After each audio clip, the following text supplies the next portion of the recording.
Even the most corrupt officers can't escape justice when higher authorities step in. First, let's take a look at a case where an officer thought he could continue his unethical behavior unchecked, but was forced to face the consequences. You can speak to him. Okay. Yeah, but you'll be in handcuffs and it'll be at the jail. Careful when you get into whatever you're doing, not being detained. In January 2017, First Amendment auditor Philip Turner was walking down the street when he observed several police officers making an arrest. He soon got his camera out and started to record the incident. However, just a minute into it, one of the officers came over to him.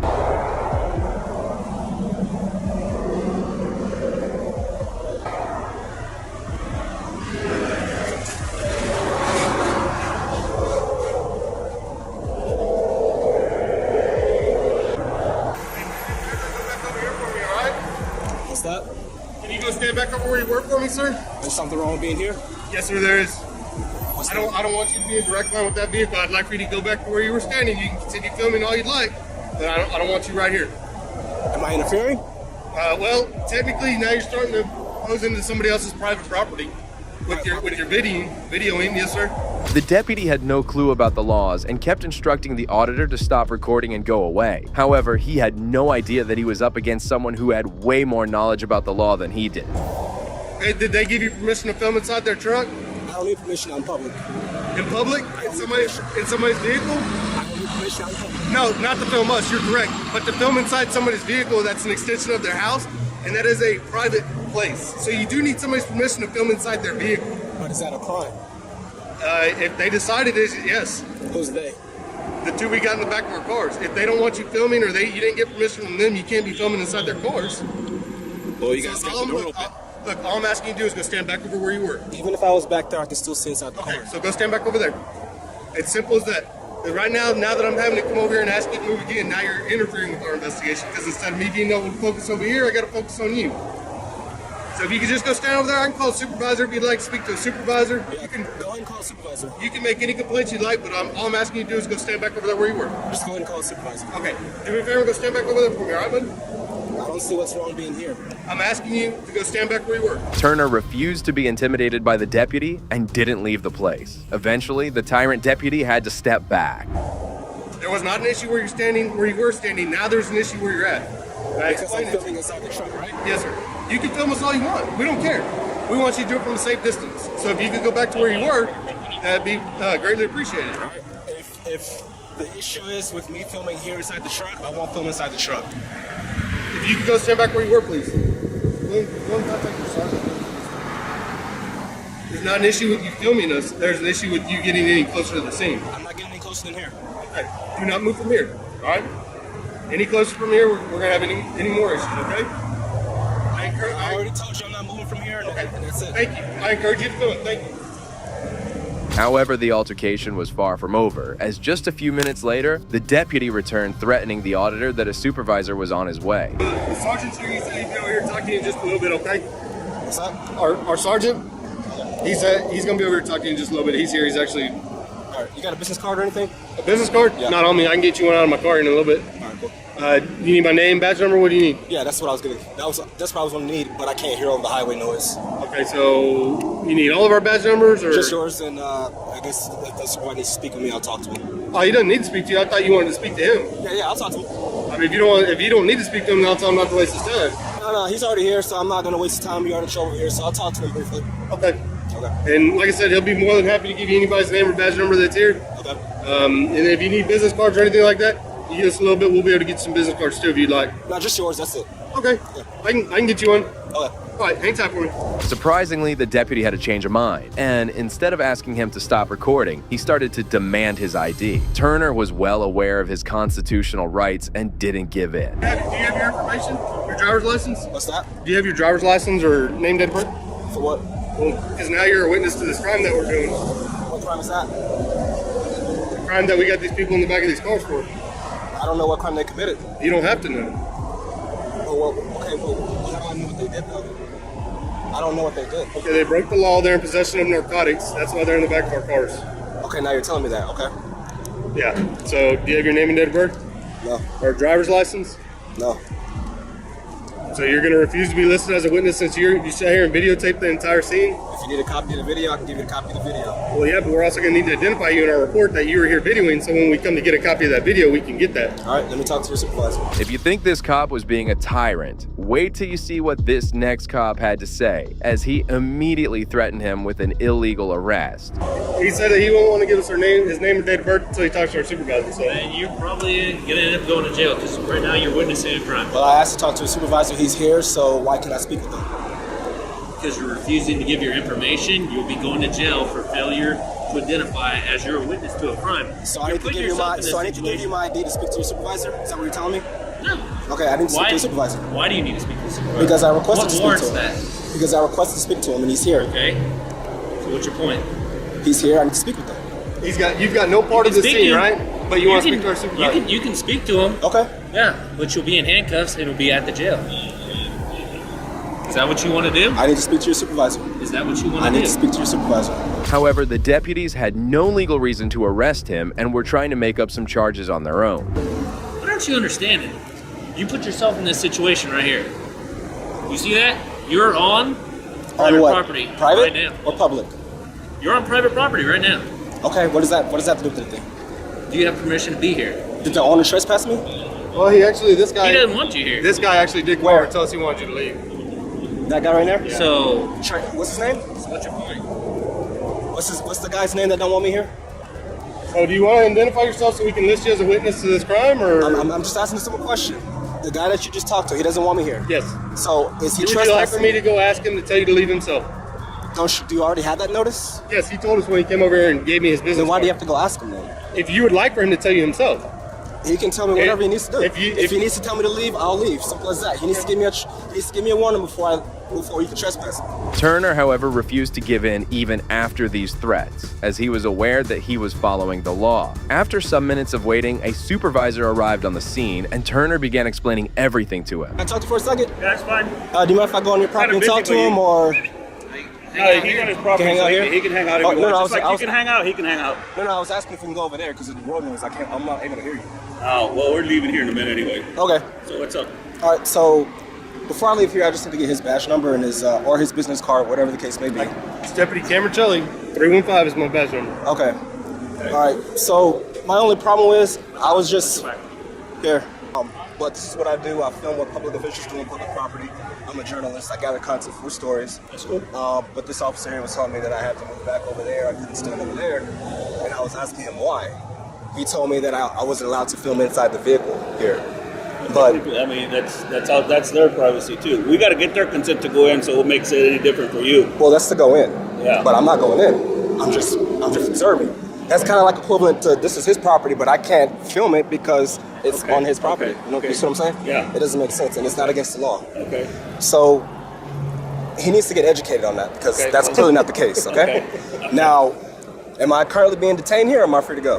One relief was that the supervisor had no problem with Turner recording the scene, agreeing that he had every right to film the cops. However, just like his subordinates, the supervisor began to demand ID from the auditor, which Turner felt was completely baseless. Now you spoke to the sergeant, so I need to get your name and date of birth so I can give you a identify copy of the vehicle. I can give you a copy of the video. I don't need a copy of the vehicle. I can give you a business I need card. your identifying information so I can list You you in need the your report ID and as a info. witness. Yeah. You're a I- witness. I don't- Right now, you're failing to ID as a witness to a crime. What Because crime? Hey, That's what's your first name, man? I know what. Sir? What's your first name, sir? I'll give you my first name. It's Philip.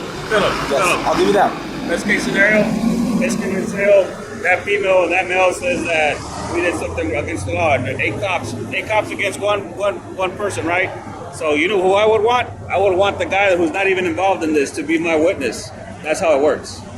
Like I said, this is what No, I do. that's how it works. No, that's what we're trying to explain to you. So they need me as a Because witness. you're part of any type of information that anybody comes. We're gonna have to ID him because he's in our cameras now. Yep. Once again, Turner confidently stood his ground as he knew that the cops had no legal grounds to demand his ID. Just then, the previous deputy, who had been a tyrant throughout, asked a hilarious question that even shocked the auditor. And they see you standing here, and they're gonna be like, "Well, who's this guy? Did he have anything to do with the scene? Well, why didn't you identify him?"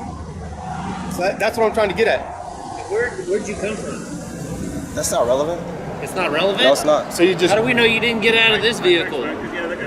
Go behind and you're with them and you walked over. Did you just really ask me that? Did I seriously just ask you that? Is that a serious question? Yeah, it actually is a serious question. Why would you randomly walk up to this and then fail to identify I yourself? already told your supervisor what I do. I'm a It's all right. journalist. I really don't care what you do. It doesn't matter. So, you have a question? No, I'm just waiting on this business card and I'm out of here. That's it. I gave you my name and badge number. I asked for a business card. You said I told you I don't have one. You don't have to give We me don't. a We all don't have business any, man. Okay, what's your name and badge number? My name is Cameron Shelley. My badge number is 315. Okay, thank you. I think Now, like I said, I already told you, I'm a journalist. I gather content Yeah, for that's fine. stories. The deputy kept intimidating the auditor without any reason. Turner, however, kept ignoring him and was only focused on the supervisor. Are you going to give him your name and date of birth or not? I'm talking to your sergeant right now. He's not talking to you. He's on the phone. I'm not talking to you either. I'm talking to your sergeant. It doesn't matter. Guess what? We both have the same job. He's a We'll higher identify rank than one you. way or another. He's a higher rank than you. That's why I speak. This is who I have to speak with. He's here, so that's great. who I'm speaking with. That's great. Okay. But I made contact with you before he did. Doesn't matter. It doesn't matter. It doesn't matter. I'm not sure you're really versed in the law good enough in the fact that you're failing to ID. On request You by will any ID police or you officer. will not leave here. I'm talking to unless you. you're I'm talking to your back in the car. supervisor right now. What'd you say your first name was talking again? to a supervisor. What? What'd you say your first name was again? You told him. I just forgot it. Because I would like to address you by first name. You can address me by sir, Okay. Mr. That's when the sergeant pulled him aside and tried to calm him down. It was at this point that he even expressed concerns about the actions of his deputies. How are you, man? You're not doing anything wrong. And but here's the deal. They got a point there. I mean, your worst case scenario is that your camera would be a part of evidence, but we're not going to go there because I have a camera. I have plenty of cameras going, so I don't need your camera. Now, if something were to happen to where, man, we get into a shooting or something or a fight and somebody gets hurt, then you know what? I'm taking your camera because that's the way. So you got to be careful with that in the future. Okay, when you're doing this, because on that one, I'll tell you, No, there was a shooting on 6th Street that happened not too long ago, and I helped aided them catching the shooter. And I have no problem with that. No. But that's what's called I evidence understand. from the beginning to the end because these guys are up to no good. Technically, I didn't come up here.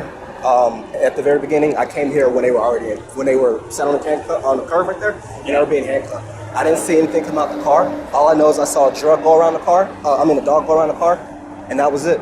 The next thing I know, I see them put things in brown bags, and that's it. I don't know what happened until that officer came over and told me they're being arrested for narcotics. I was like, oh, okay. But I mean, you can't, as a witness, you can't feed me that type of information. So then I wouldn't be a credible witness. Despite the sergeant initially demanding his ID, he soon figured out that he had committed no crimes and was not legally obliged to produce one. Therefore, he proceeded to let him go and continue with his business. Just telling you, the worst case scenario, if something were major, yeah, we would need as much as we could. Okay. I mean, so just be careful with when you get into whatever you're doing. I know this is not the first time; it's gonna be the last time. I deal with this type of interaction all the time. This is not the type of interaction I would like to. You're not being detained. You're the only reason these guys. I know that they want to get my information, but I'm telling you I didn't see anything. And I'm not going to lie and say I saw something that I didn't see. That's just point blank and period. I told you what I saw. I saw them put a case in a brown bag and some clothes in a brown bag. That's it. I didn't see any narcotics. So you said, Seth, Philip? First name is Philip. Man, it's been one of those days, man. So yeah, what's a good contact info for you? I got a business card in the car, and I can give you that. And you can just walk across when I pull up this side of the road. Okay. All right? All right. All right, man. Be careful.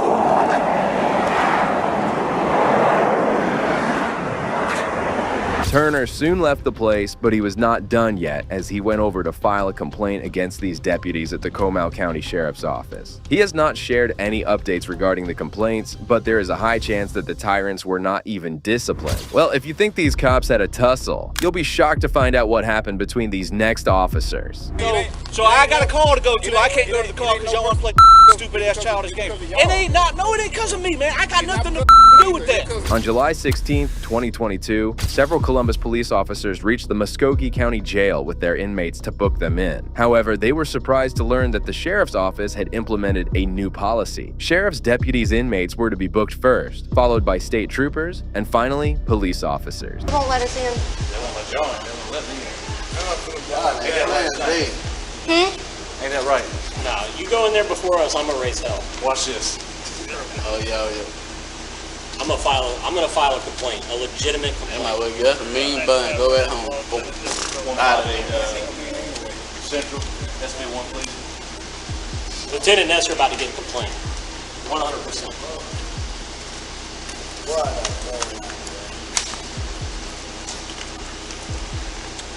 That is the most unprofessional thing I've ever seen in my life. Hey. What do you think? How my legs so bad? Man, don't see that. Things got even worse when a sheriff's deputy arrived and directly went inside the jail. This led to an uproar among the cops who had been waiting. Oh, don't yell it. Don't start yelling. Hey, come on. All right, I'm gonna file a complaint. That's fine. That's fine. Good, how are you? Tell y'all have directives, I have directives. Sheriff says ain't nobody coming in, only 5 at a time. SO and GSP has priority. So SO has priority, And even GSP though. and you guys. I mean, this is beyond my control. I don't have anything, so don't yell at me. All right. As soon as that last one gets cleared, I'm gonna bring in 5. Hey, yeah, unless another SO unit shows up. This is not my decision. Because I'm about to have a stroke. As one thing led to another, the police officers felt poorly treated by the sheriff's office as they claimed that both institutions didn't work so well together. This is a failure of justice. And the jail does not like us, so we have 5 people sitting here outside waiting. It's wonderful. The sheriff is very pissed with us, okay? And he runs the jail, so. However, things were about to go from bad to worse when a police officer parked his vehicle right behind a deputy's car to not let him go out. As soon as the deputy found out about this, he began shouting in anger. Them goddamn supervisors can. I understand. I get that. So I can get the out the way. All right, so I got a call to go to. I can't go to the call because y'all want to play stupid ass childish game. It ain't because of me, man. I got nothing to do with that. Sarge, I got nothing to do with that in there. It ain't my goddamn call. It's between the sheriff and the guy that works over there. It ain't got nothing to do with me. Move the goddamn car, or I'm gonna move the myself. Go move it. How you gonna move it? Move the goddamn car, man. Why? Huh? In that park. Y'all acting like a bunch of goddamn kids. I'm gonna go get my stuff because this is getting stupid. Things were starting to heat up as the deputy kept voicing his anger. In his defense, it wasn't his fault as he was just following orders. Maybe the cops were taking out their anger on the wrong person. I'm not gonna be de-armed outside of the jail.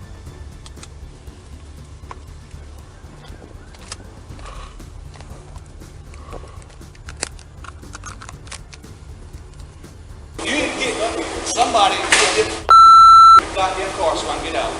They want to play games because y'all ain't letting them in, so they don't want to let me out. Man, I hope I don't see you getting your ass whooped on the street because I'm going to drive the by and you can tell your goddamn supervisor and everybody else I see that shit. Yeah, that's what I'm going to do.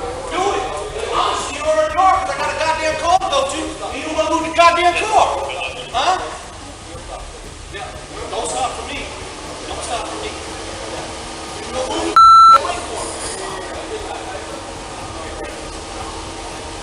Seeing the situation escalate, the poor deputy had no choice but to call his supervisor to come over and assist with this odd situation. I don't know, but I'm probably gonna quit. This is so stupid. Back it up so we don't have to bring his ass. Listen, man, I'm only doing what my supervisor told me. I understand. This is ridiculous, and I hate that I'm dealing with this shit. But you're gonna have to talk to the sergeant over there. No, I'll be talking to the chief. Hey, chief, I'm sorry. We got a situation over here. We got CPD won't let our guys out, and they're about to go to blows. I'm asking your CPD officer to back up his car, and he's saying that his supervisor told him not to let it. And again, no one on our side is threatening. We're having a tit for tat over here. Hold on. Roll down your window. Here you go. Talk to your chief, please. The deputy started to pressure the officer who had blocked their car. It wasn't his decision. He was just following orders from his senior and wasn't very pleased with it himself. We gotta stop playing these games. This is retarded. Yes. I know most of us are kind of at a standstill. Do I have anybody on Forest Road reference to 7511? Hey, Sarge, we got it. We're all standing on the wall of the jail. What car is here? Hey, move your car, bro. Fantastic. All right, I'm gonna get who your sergeant is. Hey, he's with the chief. Okay. Sarge, he's with the chief. He's with the chief. Sarge. What's your name? I got there and started rolling up and they shut it right before I got there. Give me a second. Give me a second. I hear you. I hear you. What is in Sally Port? Yes, sir. Hey, go ahead and back it up. Back it up. All right. Hey, Fairbanks, no. You stay right there, man. Hey, Sarge. Sarge. Now your sergeant over here telling him not to move. That's when he decided to pull his car out of there. But as soon as he was about to do that, the sergeant showed up and refused to give in, further escalating the situation. It's lawful.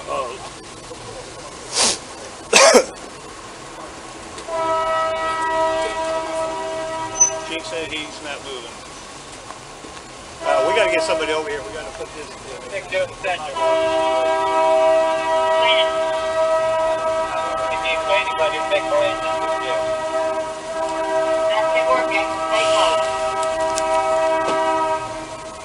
This ain't respectful. Hey, they got my guy locked in. What I gotta do with this shit? Like, get somebody out. I don't want to fight. Everybody in. Everybody in. I try to get through, and they immediately halfway open it, shut it on me, and I hear through there's a deputy standing behind the radio. That female officer's trying to get into the door. Do not let her in that door. Do not let any officer through that door. from PD. From the jailer. The jailers are saying that through their radio. So they won't even let us through the door. There's one person inside there, and now they booked the sheriff guys out. The Columbus police officers were losing their patience as it had been hours since they had been stranded with their inmates. At this time of night, they had nowhere to go. He's like screaming at us to move our vehicles. They won't even let any of our guys in. They won't book any of our guys.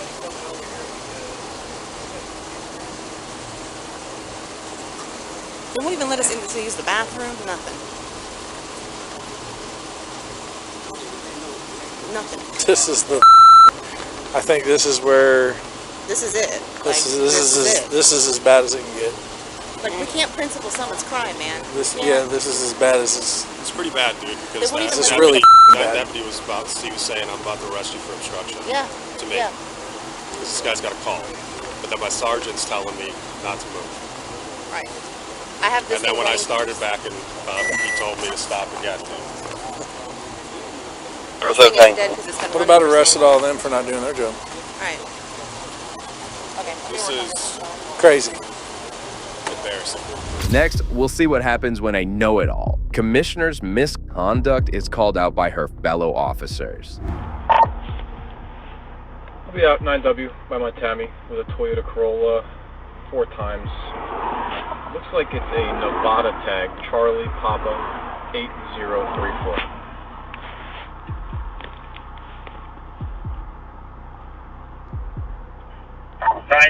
by my Tammy.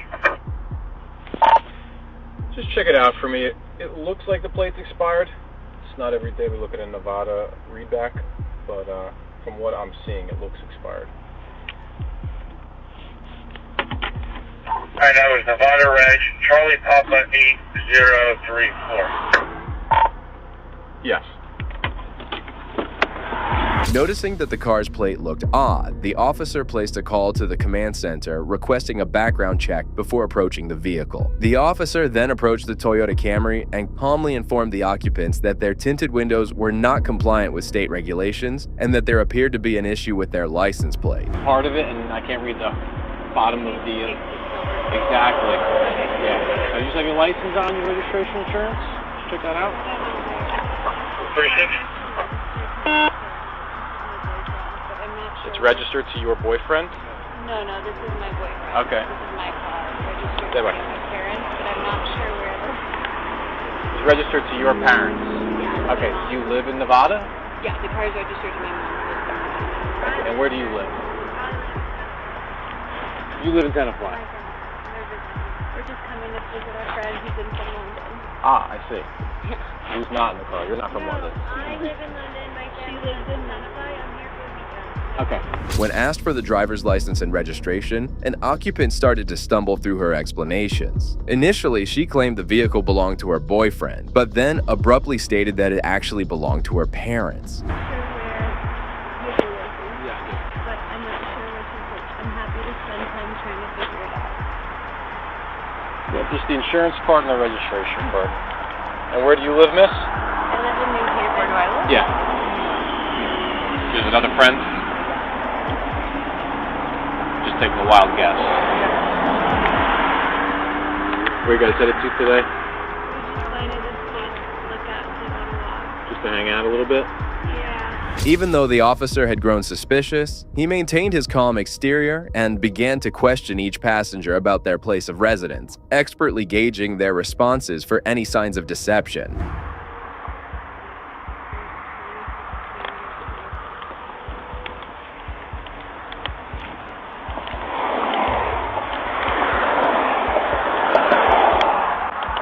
Looks like it's from the Toyota dealership, that bracket. Yeah. It's probably been on it as long as you've had the car.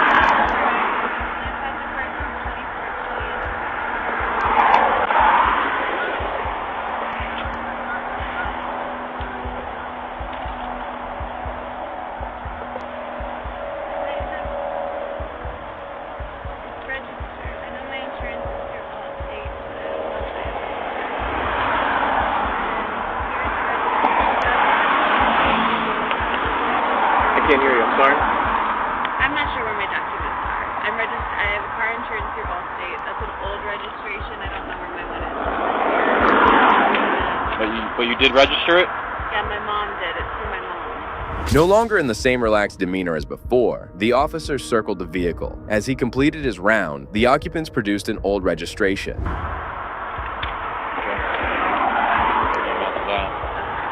Can you pull it up on your phone?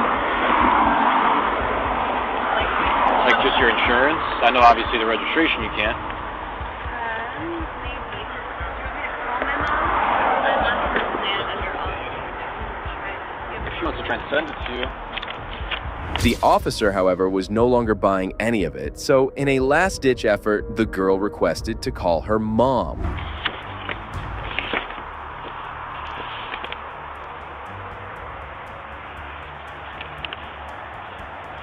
from the city of Chicago.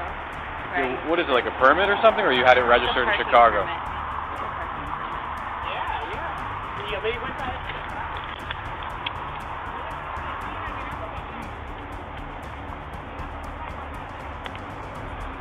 And we're just coming from your house in Tenafly? Okay. Is everybody staying with you here? Okay. Is everything all right? Yeah, I'm trying to get to the lookout, so I'm trying.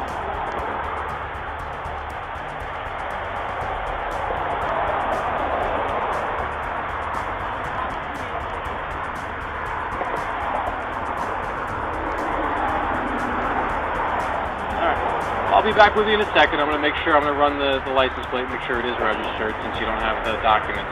Okay? Alright, that reg is coming back. It expired, looks like 9/2016 to a Bullbat, Adele Bond at Las Vegas, Nevada. Sierra 15971216. A John Rula out of Somerville, Massachusetts. Completely suspicious at this point, the officer returned to his patrol car to run the registration through the system. Just step out here for a second. Let me talk to you in the back. Just right back there.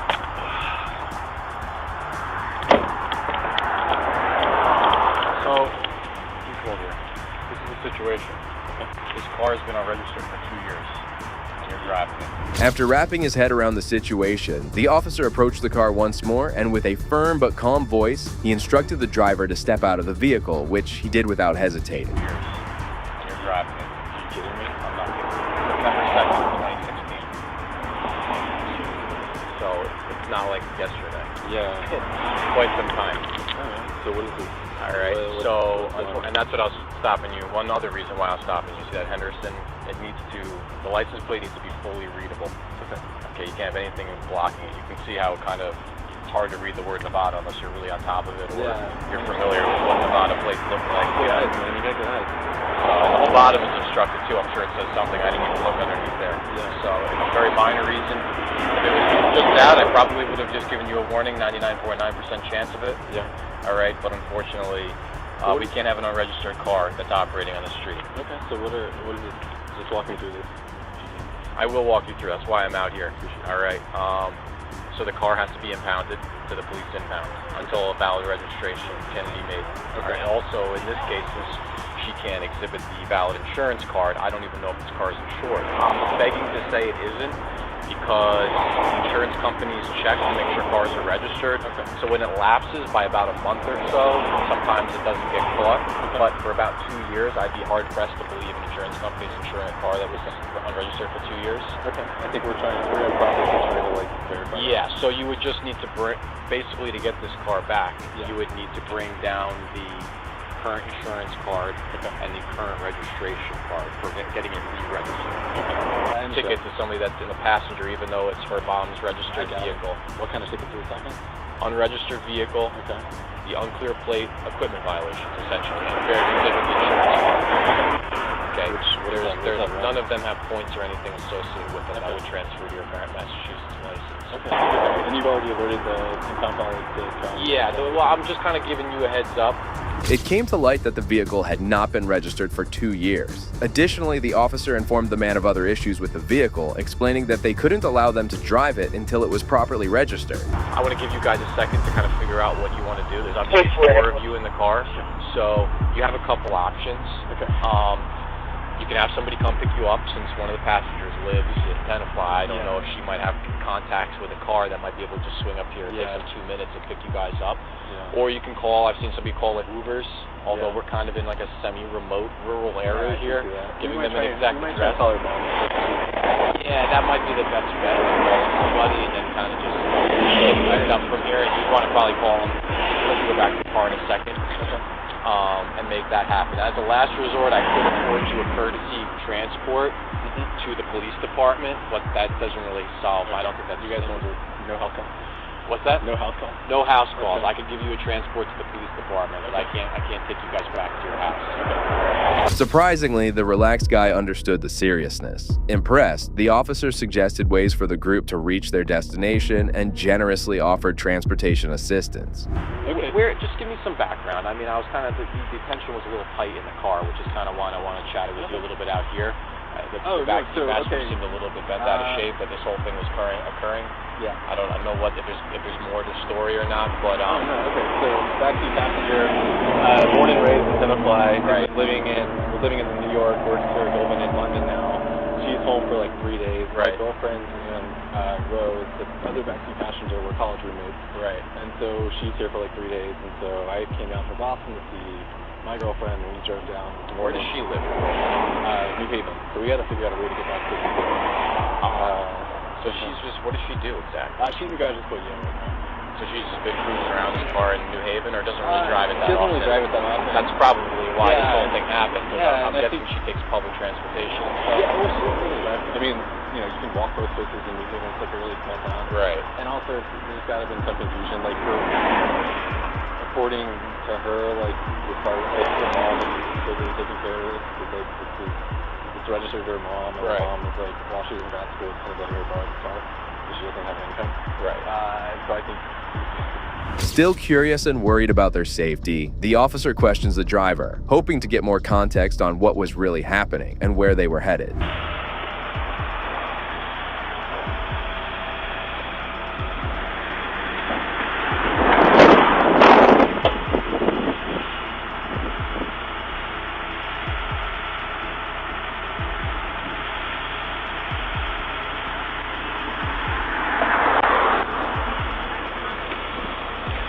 On the back of this one. Okay, perfect. how long until you get here? Because we need to take everything out of Gio's car and put it somewhere. Okay, thank you, Mom. How long is that going to be? She's 5 minutes away. She's 5 minutes away. Like coming up the hill, or Sorry? like coming up the hill? Yeah, just right next to the building. Okay. Well, start gathering things. I can't really. I'm not the boss of this guy, so he's here to do it. Can you just explain it to me? Sorry to get a second hand. What those? The car's been unregistered for almost 2 years. Well, since September of 2016. When the impound finally arrived, the officer motioned for the passengers to step out of the vehicle. In that instance, one of them hurriedly dialed her mother, and this was when the trouble started. You can take this mod check remotely. I've done it before in Illinois, so I'm not sure what. I can only tell you New Jersey. I have no idea about. If I told you something, it might be completely incorrect. New Jersey, I can tell you 100% what the process. I have no idea with Nevada. You have to call their DMV. Unfortunately, not till Monday. It's a holiday weekend, so. All right. So you guys are all set. Tow truck drivers get taken. What do we need? How do we get the car back? Valid registration, valid insurance card.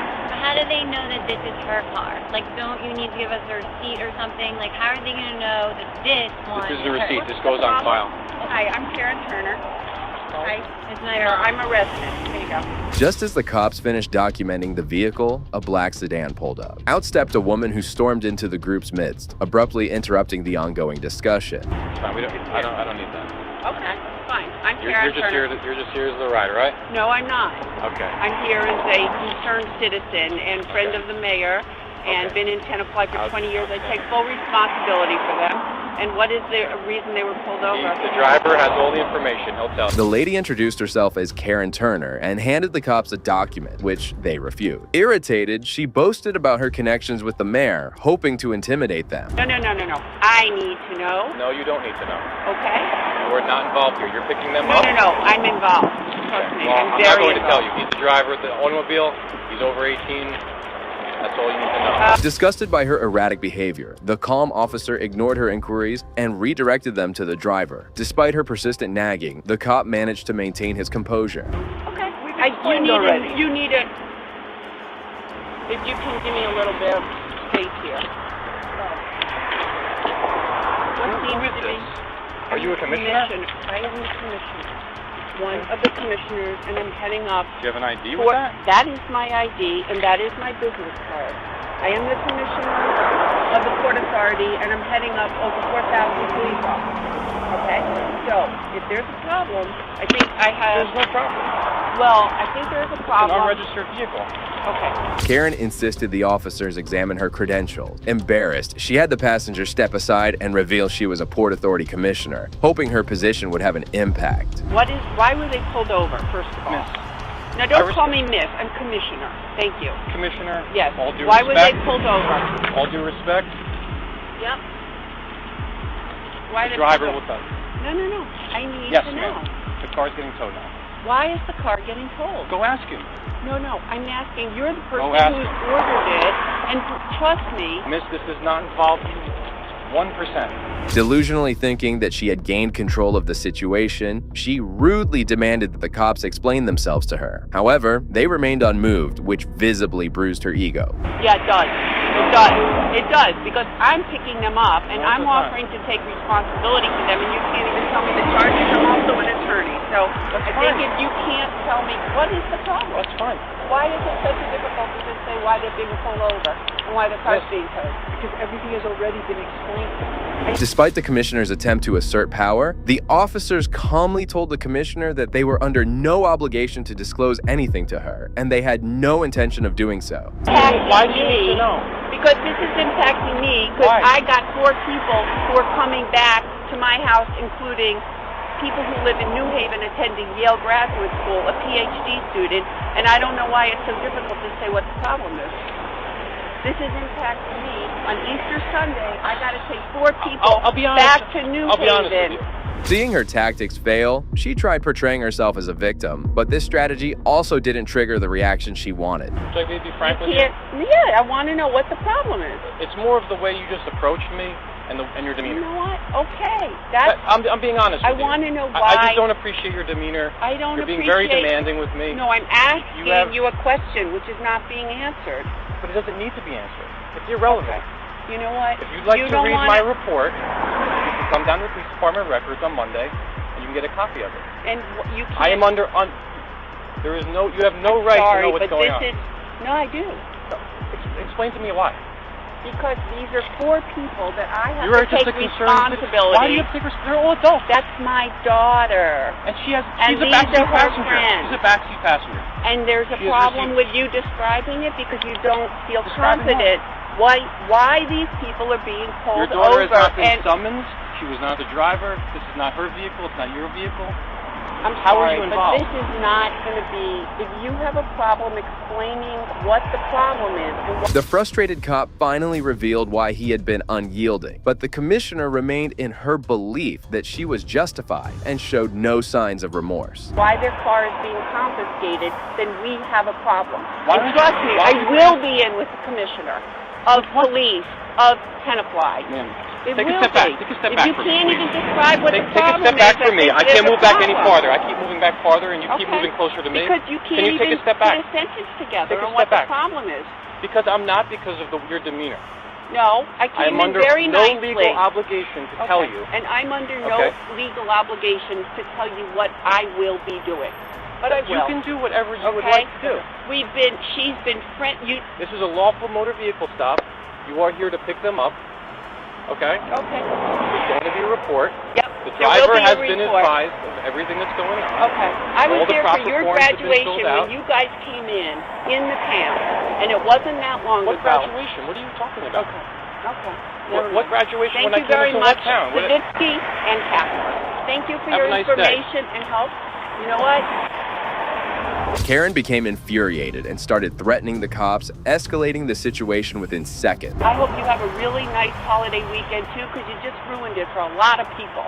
Without I even the didn't. decency. No, I didn't ruin anything. Yeah, I was you doing did. my job. Yeah, you did. I would just This hope is you their being Easter, a commissioner this is their Passover. that you would understand You the job did it. police officers have to do. But There is no explanation. How can I understand? you didn't don't even have ask the him. decency. You didn't even no, ask I'm him. asking you because you're the one that's making. What does that have to do with anything? Well, I'm just telling you who I am. I've been in the town for That's 20 fine. years, and as a courtesy, I would like to understand the rationale for their being pulled over and their car confiscated. This is a courtesy. I don't know why it's so I difficult. believe You know you what? should ask your Can you daughter and the please- driver of the motor My vehicle. daughter is a backseat passenger, as you've Exactly. said. You're making the accusation. I would like to know What accusation? the accusation of I don't know what, because you haven't told me. You're telling me to go Monday and read the report. I'm very disappointed in the way the two of you are acting. You cannot even tell me, a mother living in Tenafly for 20 years with 2 kids who went through the school system, what the problem is. And that's shocking. It's shocking that you can't even give me a sentence. I think no, we should conclude this. I will Just for safety absolutely. reasons, this is a high-speed road. I think we should all get off of the road. It's a little bit dangerous for us being out here as long as we were Thank anyway. you for your concern with my safety. Okay. I don't need it. You can't put a sentence together. Sorry. Okay. That's pathetic. And you are a disappointment. And you are just following him. You can't put together a sentence of what the Are you problem finished is. now? Are you finished, ma'am? I'm shocked. Are you I'm finished? shocked and very disappointed. Thank you may for your take help. them. You may take them now. You may not tell me when to take my child. You may shut up and not tell me when I may take my kids and her friends who are PhD students from MIT and Yale. The officers didn't see her as a threat and were eager to finish quickly. Despite this, the woman attempted to guilt trip them. When that didn't work, she resorted to hurling insults at the calm officer, who suggested they leave the busy road. You may tell me nothing because you told me nothing. Shame on both of you. I will be talking to the chief of police. Please. And I will be speaking to the mayor. Badge number And you're 540. I got your name. I got your name. Just to make sure there's I know no discrepancies. There's no Matt is the first name. No. Don't you worry. As long as you got all the information right. I got all your information, Okay. sweetheart. You can't put a sentence together. The egotistical commissioner tried to escalate the situation further, threatening to report the officers to the chief of police and the mayor, but the men remained unfazed. You have have a wonderful weekend. You're going to...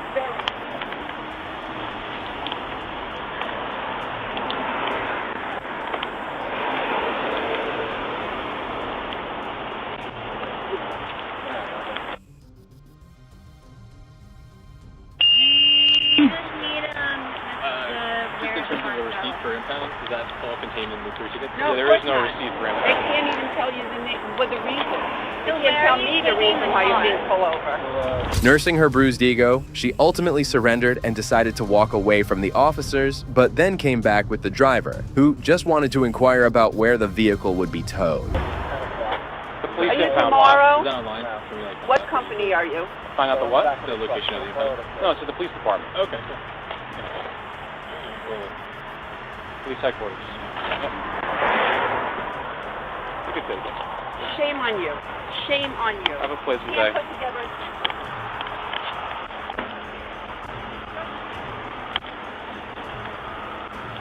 The commissioner got nosy again and started questioning the cops about what station they were from before retreating.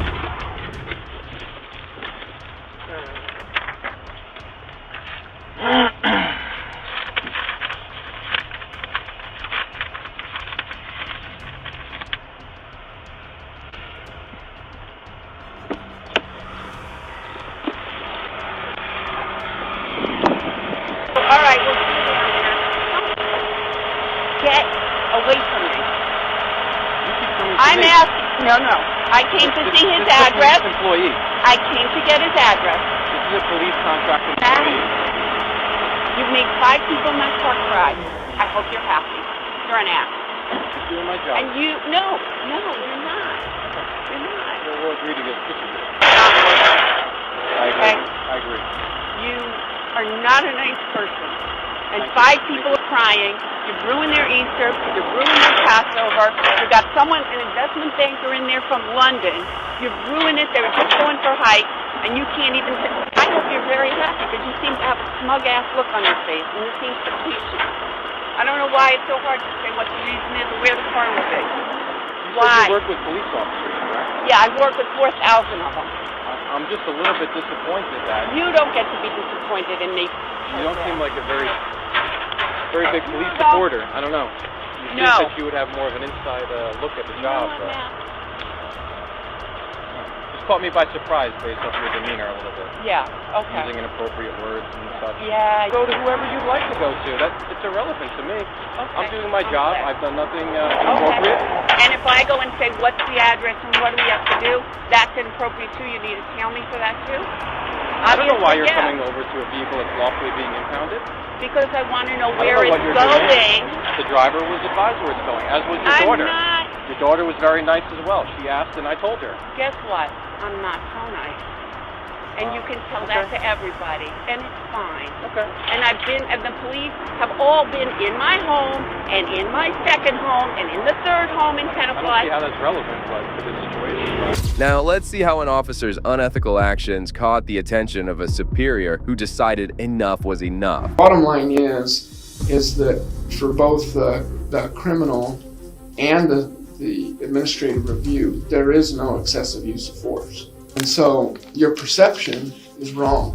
Well, because Lucas, it really comes down to the future, your future in the police department. You often wonder why cops stay quiet when they see their colleagues commit horrible acts of tyranny. Today, we bring you a rare case where a brave officer dared to question his chief. However, what happened next will leave you shocked, as he was humiliated by the entire department. In March 2021, Heber City police officer Lucas McTaggart was responding to a call about a drunk person accompanied by an officer whom he was training. However, McTaggart discovered that multiple officers were on the scene, including the chief of the police department, Dave Booth. Soon, the suspect started resisting, and McTaggart saw Booth's hand grabbing his neck, violating the department's policy. He immediately filed a report to his supervisor, claiming that Chief Booth used excessive force. Soon, this led to an investigation, and instead of holding Booth accountable, McTaggart was the one on the receiving end. Then Garrity can be given to make it perfectly clear that there is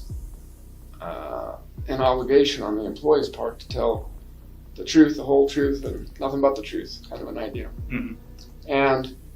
And so Garrity provides protections to an employee, like in your spot, having to do with potential criminal investigation. Doesn't say crimes can't be brought if Garrity is given, but instead is saying anything that we were to talk about here cannot be shared with criminal investigators. Well, there's already been a criminal investigation conducted. We know there's no crimes that are going to come of that. And so at least that piece is not on the table, and so we won't do it.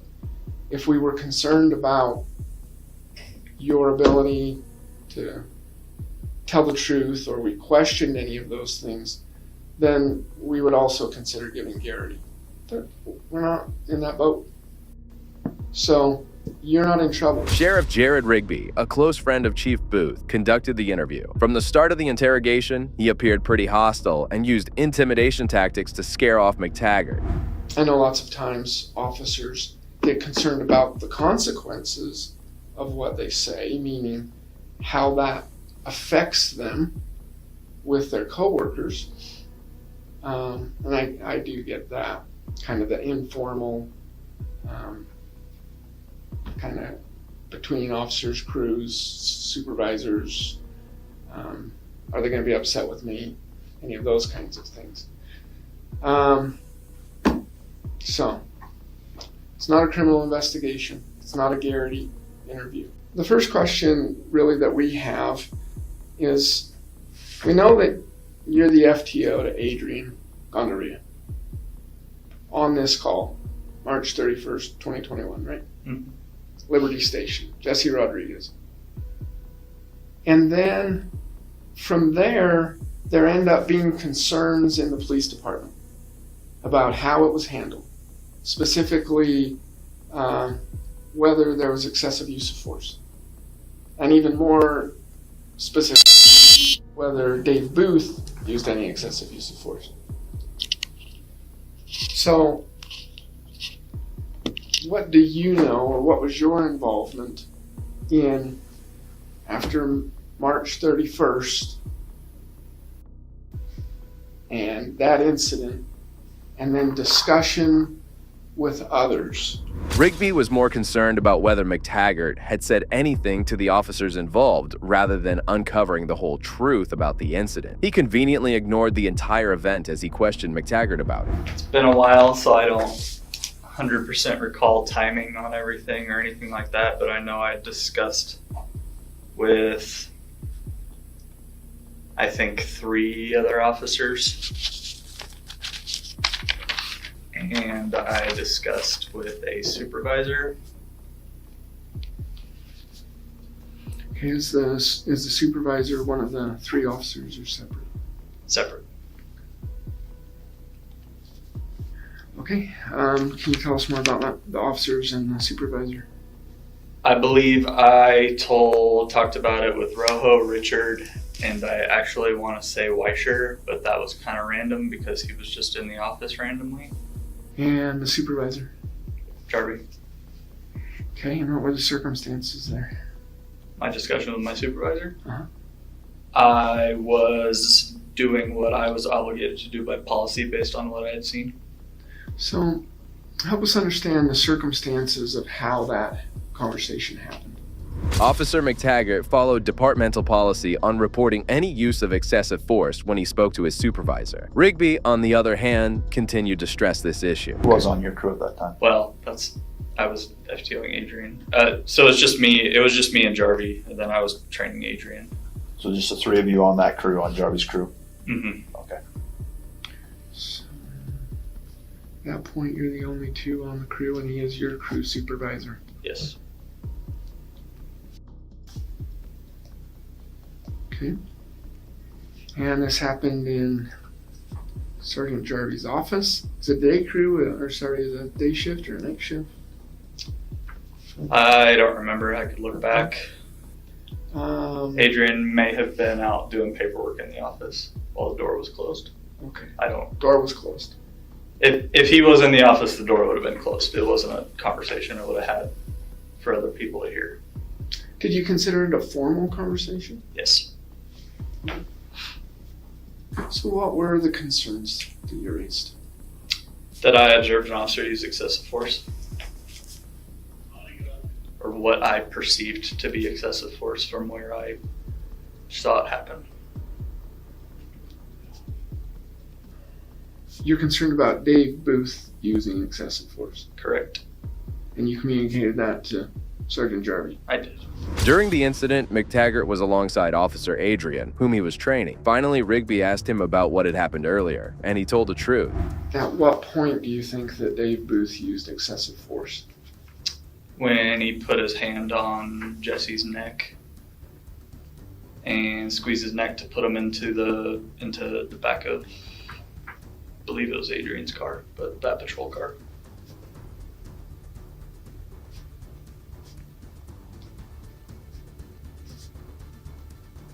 So, to say it accurately, when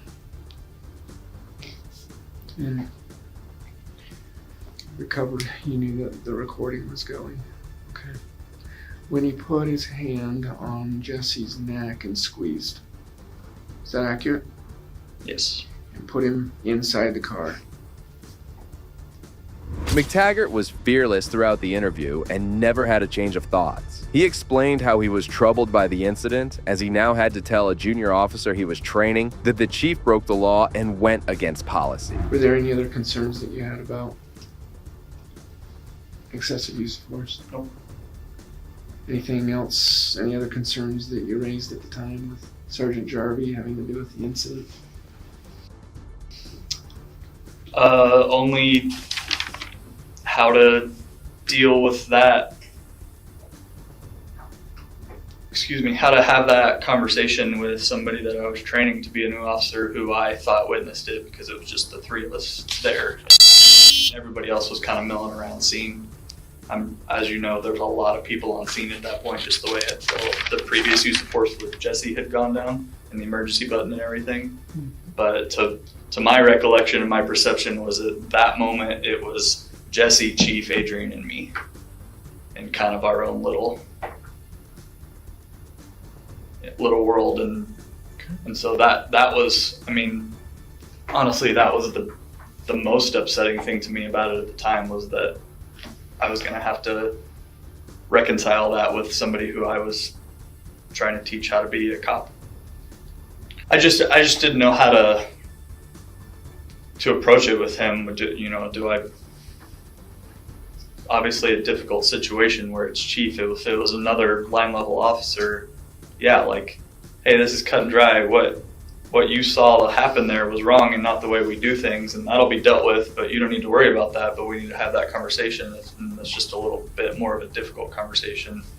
So with somebody who's, I mean, it was a difficult situation for me to be in, and I'm experienced, and I have no issue being on a scene with chief and and all of that stuff. And then imagine that from a brand new guy still in training, who turns out was having a very hard time in training. Yeah. McTaggart oozed confidence and never appeared nervous in front of the sheriff. However, that's when Rigby started to intimidate him, claiming that what he saw was wrong and that excessive force was never used. What I mean by that is, you're seeing excessive use of force. That's not your decision. That is a determination that the department will make. Sure.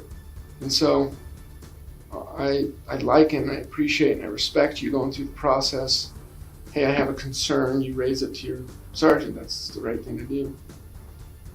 And maybe I'm misunderstanding what you're saying here, but the way that it's coming across to me, at least at this point, is that you're feeling like you have to explain to the new employee that the chief just used excessive use of force and now we gotta work through that.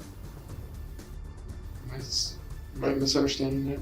You're not. The way that I perceived that, it was pretty cut and dry from what I perceived. I was right there with it, and I didn't see anything, especially with, we've just been told chokeholds are against policy and all, George Floyd and everything else and people going to prison and all of this stuff. And then we see that happen, and that was very clear to me that that was inappropriate. The officer was well aware of the department's policies and the law surrounding the appropriate use of force. It's great to see such officers existing in the police department, but seeing Rigby gaslighting them into breaking them is truly shameful. Being applying pressure to the neck. I mean, they're saying George Floyd, they're relating that to a chokehold, and he had a knee on the back of his neck, and you can't stop breathing from the back of the neck. So, I mean, what? Is that what your policy talks about with chokehold? Is anything that applies pressure to the neck? I don't know, honestly. I don't know off the top of my head right now. But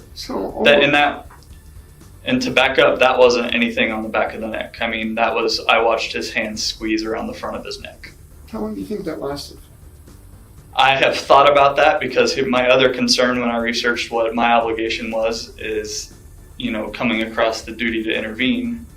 And so I had a second to myself to, should I have stepped in and grabbed Chief's arm and said, hey, quit? I think by time everything processed what was happening, it was done. So I think, and I never saw the video, so I never saw it besides in that moment. But So this is just your recollection from your eyewitness account. You've never reviewed or watched a video since that? Not of that part, no. Okay. After listening to his entire story, the sheriff and the other detective questioned McTaggart on why he was the only one to challenge the excessive force, while Adrian remained quiet. Once again, McTaggart confidently responded, silencing. There was nothing brought up by Adrian as far as any concerns? No, but he wasn't really one to bring stuff up. He was kind of just doing this for the whole time. Okay. Through FTO, I mean. No, I get you. Or his part of FTO. Okay. All right, so and maybe I'm not, I don't know, maybe I'm not communicating it well. I take pride in training new officers in that position and the importance of that position. And so I guess that was me having Adrian there was just something else onto that issue. That issue would have been that issue with just me there. And I saw what I saw independent of Adrian. And then on top of all of that, on what I was, figuring out what I needed to do, what our policy said, what the law said, I had the thought, Adrian was there too and was in a position where he could have saw exactly what I saw. So how, do I need to have that conversation with him, and how specifically do I need to have that conversation with him? So when did you have the conversation with Adrian?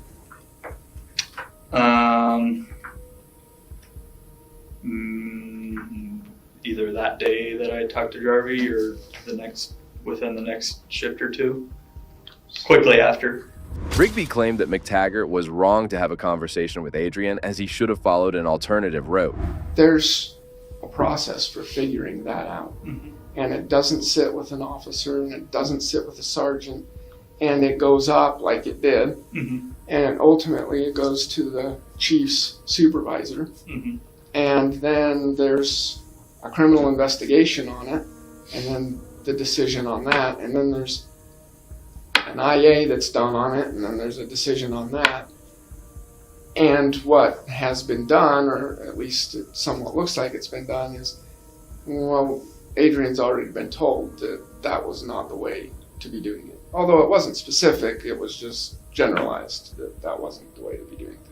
The sheriff was again in the wrong, as McTaggart had every right to inform the officer he was training about any actions violating the law. Otherwise, what's the point of hands-on training if it doesn't teach integrity and adherence to the law? I understand what you're saying. I guess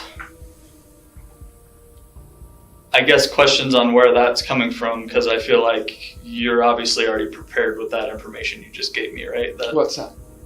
That whole speech just barely that you just gave me about how I handled it and that my department thinks it's wrong. I mean, I'm assuming that sounds like it was something that came from you before the conversation that we just had. No, that is me hearing this for the first time. Okay. And applying what I know.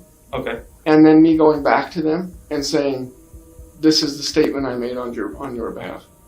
Okay. That's what it is. And then they'll honor it.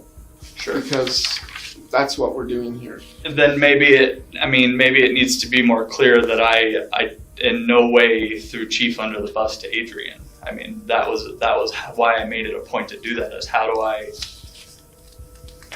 that was me trying to have a conversation on, I guess, appropriate use of force or whatever that may be, without throwing Chief under the bus, knowing, having seen what I'd seen. McTaggart was again on point, as he was just doing his duty as a field training officer. However, Rigby kept intimidating him, making it increasingly apparent that they only punished McTaggart for speaking up against the wrongdoing he had witnessed. Sergeant Jarvie in his office shared your concern because this is what. Then, what was your understanding of what was going to happen from there? There was no expectation of anything else to happen. Okay. So my you didn't say, understanding well, of my I'll go and do this or that or anything like that?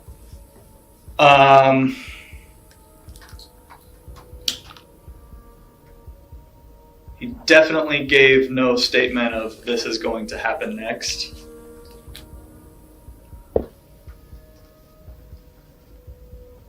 Was there any statement as far as like, this has got to be fill in the blank? I don't know what it would be, but was there an expectation on your part?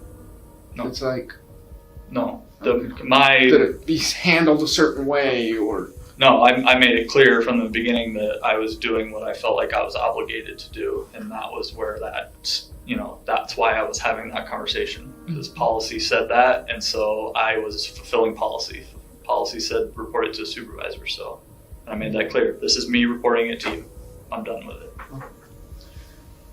So the officer clarified that he had no sinister reason to report the incident, but had only followed the department's policy. However, it appears that the Heber City Police Department does not tolerate good police officers. Moments later, Rigby actually started to defend the chief's action. I don't have anything against you. I don't. But there's this one part in the interview with DPS that confuses me. So you end up saying they ask you a few times about your concerns and whether you felt like there was excessive use of force. And you said that you were concerned, but based on your perspective of where you were, because you were back and not up right front, you didn't see anything that led up to that choking, however it's characterized. And so it might have been justified. You just didn't see that. You just saw Dave Booth's hand on Rodriguez's neck. Mm-hmm. I don't know if I remember that. I remember saying that, yeah. Despite being pressured for an hour, McTaggart remained adamant in his belief, refusing to change his statement. I observed excessive force. I was also recognizing that excessive force is not determined by my perspective. That's what it was. It's as simple as that. I was, especially where that was a criminal investigation, so I'm not going to sit there. Obviously I'm going to be honest, and I was. This is what I saw, and I explained what I saw, and so I made that statement to acknowledge that knowing what I saw is this perspective. And so maybe I'll clarify to you then. I do not believe that there was anything that warranted that, but I also acknowledge that it is a possibility that something could have happened that I didn't see. That's a possibility. Once again, Rigby changed his entire narrative and started claiming that the suspect had done something that forced the officer to go hands-on with him. However, he is once again in the wrong, as there's no departmental policy that allows an officer to use force against someone's neck in any condition whatsoever. So taking his hand and putting it on Rodriguez's so I didn't directly observe anything that warranted it. So I can definitely say that, because that's my observations, right? And from where I was, which was close, it was, behind Adrian, but still close. I don't really, there's no way that it didn't seem likely to me that something would have warranted it. I'm just acknowledging that I'm not, all-seeing and all-knowing. For both the criminal and the administrative review, there is no excessive use of force. So your perception is wrong. And so you'll just have to figure out how best to go about that from here on out. I could go into more detail about why that is. I don't want to kind of belabor the point when the main thing is knowing that that's just not. You and anyone else that thinks that that's how it is, that might have been your perspective at the time, but it's been found to be false. So there was no excessive use of force. Within a moment, Rigby changed the narrative of the entire investigation, claiming that there was no use of excessive force. He even showed resentment toward the officer for speaking against his chief. And each one, you're supposed to follow a certain way of doing it. Mm-hmm. And so when you're coming to your sergeant and doing a formal complaint, there's certain things that are supposed to happen. So it says in policy that you're supposed to come immediately. And so I don't know that you coming within a few days is immediate, but I think it's pretty close. I don't have a problem with that. Yeah, I was going to say, is enough time for me to read the policy and figure out what I'm supposed to do and then do it I think considered immediately? Yes. I mean, I felt like I was doing the best you can. Yeah.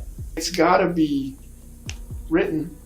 So you've got to do a written statement on what your concern is. So I guess let me ask this. That's obviously in a separate policy. From what? For the process to file a complaint, right? Is that the policy that you're... Separate from use of force in two different places, you mean? Well, because the policy that I came across was... policy that I was doing what I was doing, and hopefully you have it, you probably have it, is... So there's use of force. Yeah, I mean, that's what I was doing right there, is that orange paragraph. That's what I was doing. It says report. So I wasn't filing a formal complaint on chief. That's not what I was doing. I was satisfying that highlighted part right there. And I didn't even read the formal complaint policy because that's not what I was doing. Rigby once again tried to undermine the officer's actions of reporting the incident, but he had no clue that McTaggart was one fine officer who had done everything according to the policy. The sheriff is demonstrating how difficult it is for an officer to call out a mistake made by a senior officer. You're not trying to do an investigation that so-and-so just brought you, then pass it on. So you're informing the proper supervisors, you're finding out what they want to have happen. Mm-hmm. And from there, then they get the right people involved that they want to have involved. Yeah. So just don't want anyone thinking, and again, this is something that you can take to the bank. It's not just what I think or how we run things here in the sheriff's office or something like that. I'm speaking for the police department when I say that when there is a concern that someone raises, or a complaint, you can use them interchangeably, that someone raises, it immediately needs to go to the proper supervisor. Mm-hmm. And it's got to be documented. So citizens sometimes don't want to document. Suddenly, the entire focus shifted to McTaggart as the sheriff claimed he did not follow the correct procedure. Throughout the interview, there were no discussions about whether Chief Booth did something wrong. What Dave Booth did is not even use of force. Now, people might disagree with that, but in policy, it's saying here, the application of physical technique or tactic. So it's like, okay, so what did Dave do? He took it and put it on Rodriguez's neck and squeezed. I don't know if there's a dispute on what that technique or tactic is. Okay. Technique or tactic. So were we taught to do that somehow in any of our trainings? grab someone by the throat and do that kind of a thing? So the application of physical technique or tactic, chemical agent, or a weapon to another person. It's not a use of force when a person allows himself or herself to be searched, escorted, or handcuffed.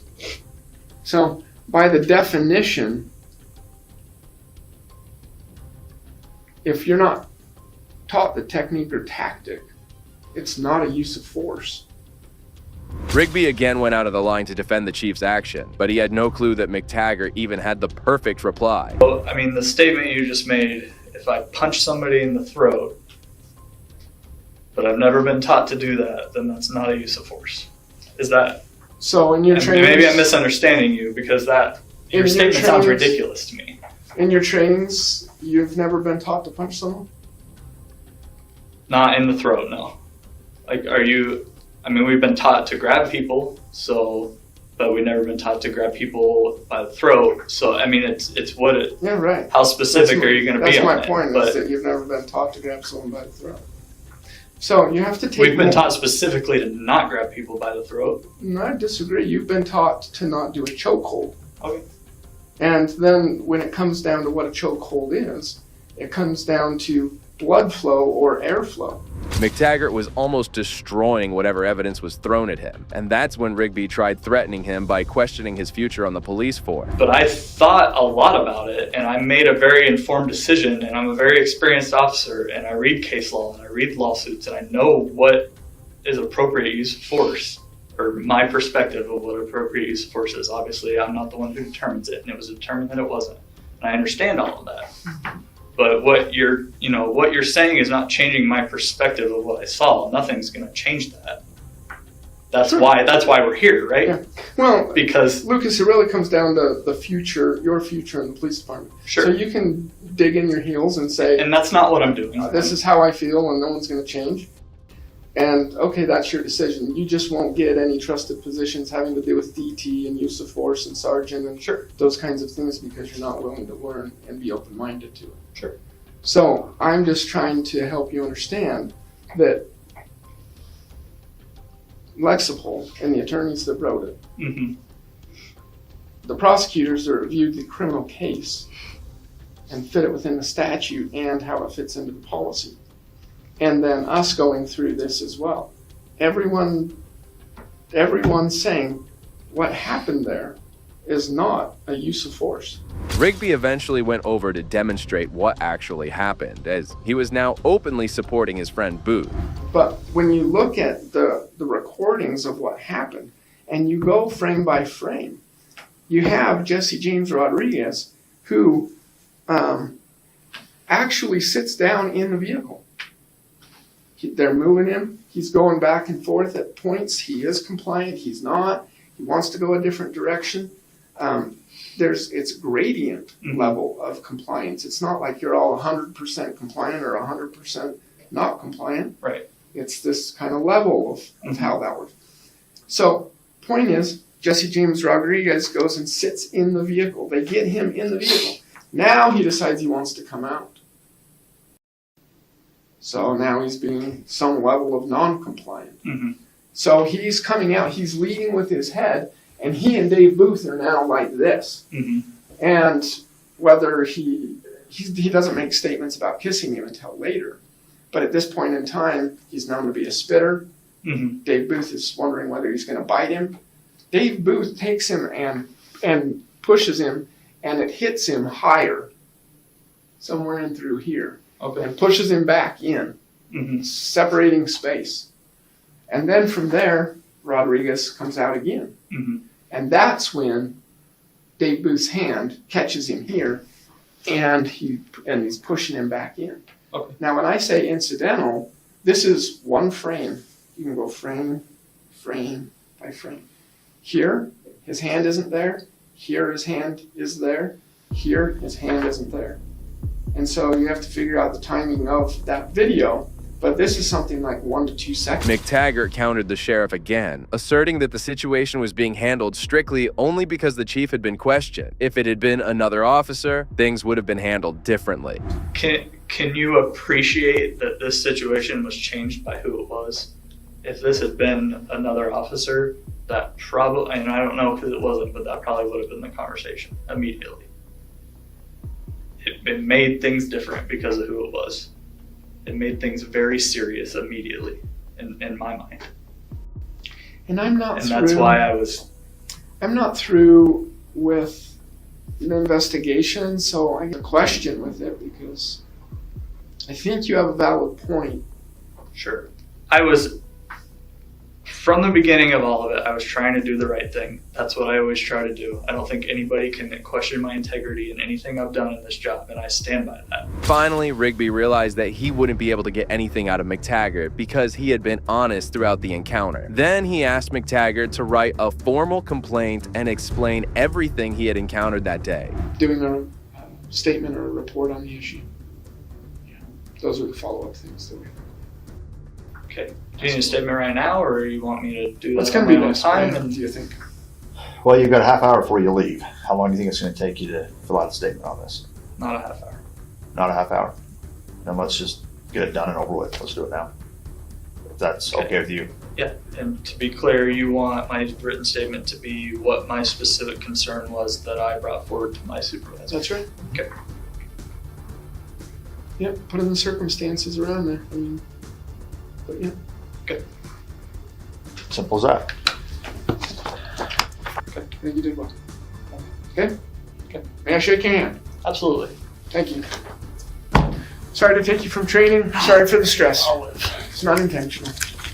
Lastly, we'll witness the ultimate downfall of a female officer who just can't admit she's wrong. On October 26, 2019, a Las Cruces police officer was dispatched after a witness observed a woman sleeping inside her car. The witness claimed that the woman was driving erratically and might be impaired. Soon, the cops arrived and noticed the woman sleeping comfortably.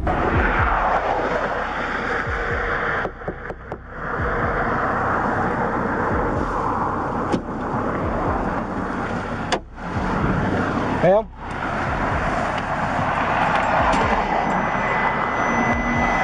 Ma'am? Las Cruces PD.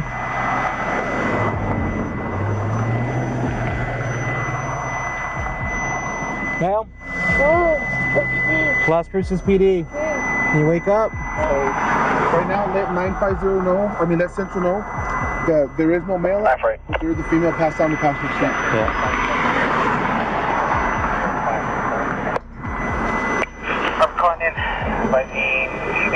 Ma'am, can you get up? I need you to wake up. Who else is with you? Just you? The woman passed out in the car was herself a Las Cruces police detective, Stephanie Carabajal. It seemed like she had a lot to drink, and the officers were not going to leave her alone. Going on for the last 20 minutes. No, I need you to get up. Get up. 950 Central 49. There's gonna be no male with this vehicle, just a female passed out. Yeah, turn on the...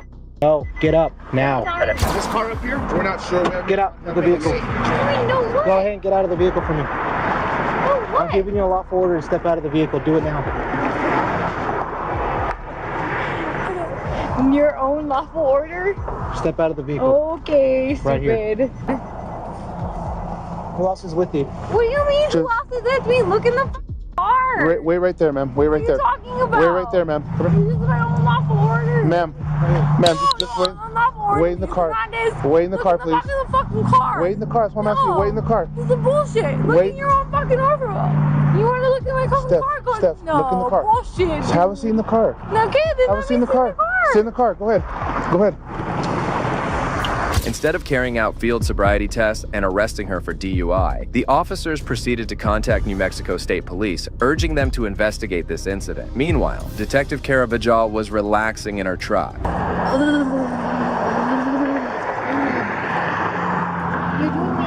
Yep. Oops. It is.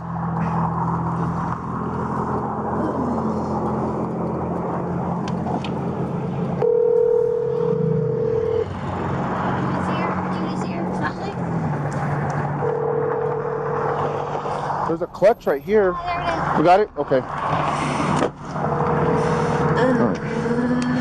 I'll close the door, okay? I'm sorry, the front door.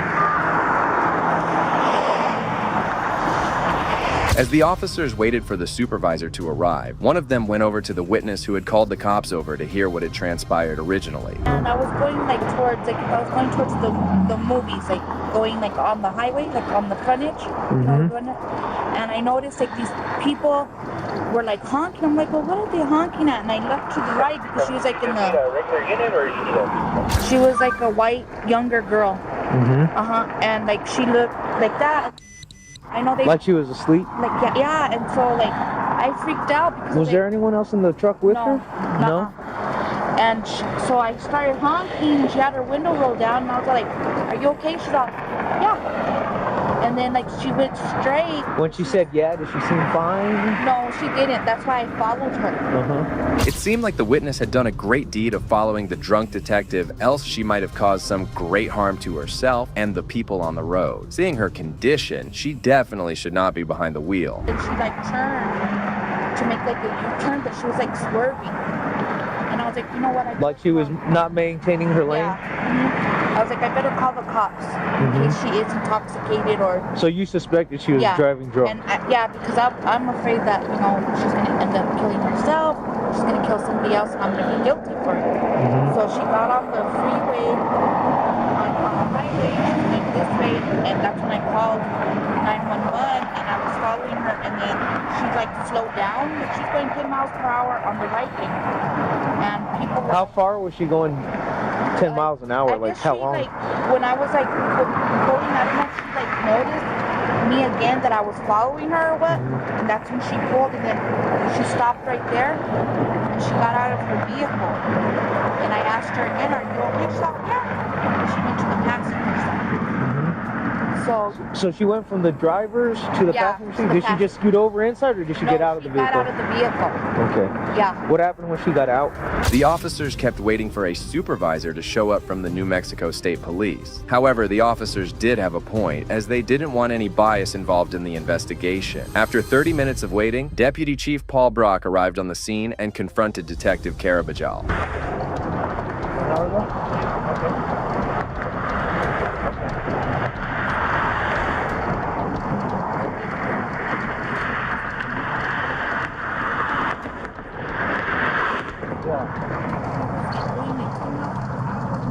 Right here on 70? Okay.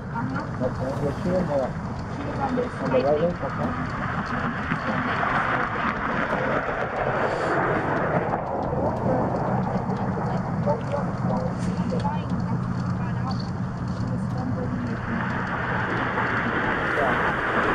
The deputy talked with the detective and eventually asked her to get off her vehicle. It was time that she did some field sobriety tests.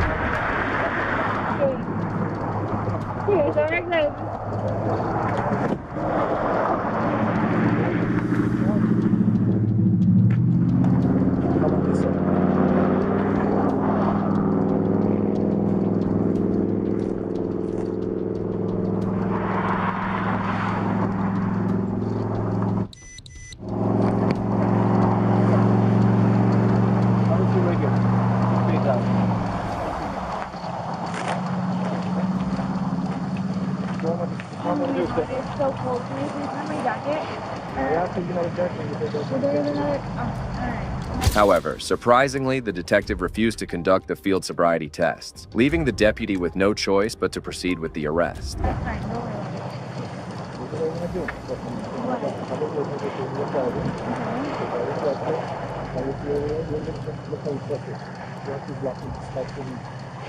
like the way you pulled me over? I didn't see you.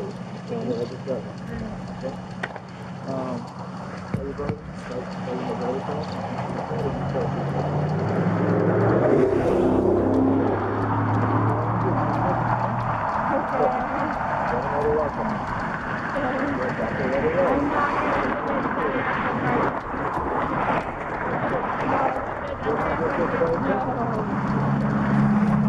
I wasn't driving.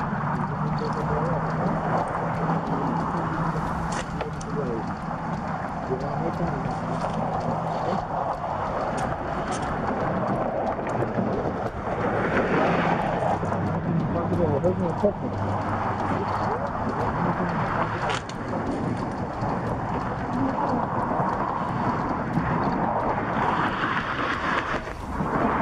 Despite being clearly intoxicated, she kept on arguing with the officers that she was just sitting on the passenger side of the car. However, the witness claimed that she just exchanged seats minutes before the cops arrived.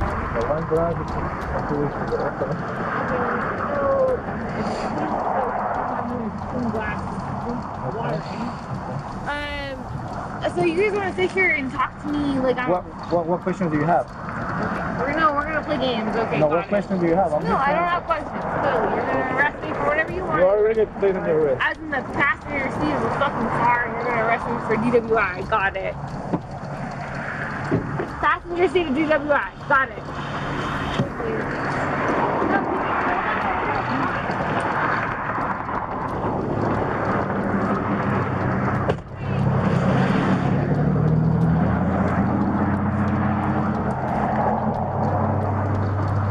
The police officers also took no heed to her cries and proceeded with the arrest. She was eventually taken to the police station where she was charged with aggravated driving while under the influence of an intoxicating liquor or drug and 1 count of blocking traffic. In December 2019, the Las Cruces Police Department fired Carabajal and suspended her license in 2021. However, the charges against her were dropped as the judge claimed that her rights to a quick trial were violated. Don't you touch me. Don't you touch me.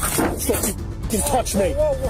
You have a problem? On the 9th of October 2023, a drunk driver crashed his car into multiple cars. Shortly after, several police officers arrived and were conducting their investigation when an uninvited police chief showed up. Hey, Ron, just pull that up and put it to the shoulder. Yeah. Thanks. What is it? The RMA. I am not the police, okay? I came here with the ambulance. I want to make sure you're okay. I don't know what he's thinking. I don't know. I'm asking you if he's RMA or not. Oh, yeah, no. What? Yeah. I get that. I'm not saying you aren't. I just want to make sure your head is okay. You have no other injuries that we need to be aware of. I can't get any. Can you tell me your first name at least? The officers were surprised to see Chief Leonard Guida pulling over in civil clothes. Shortly after, the chief pulled over an on-duty sergeant for a weird reason. Let me work this DWI, okay? Chief, I'm on a DWI. Over here. Chief, I'm on a DWI. Get over here. I'm on a DWI.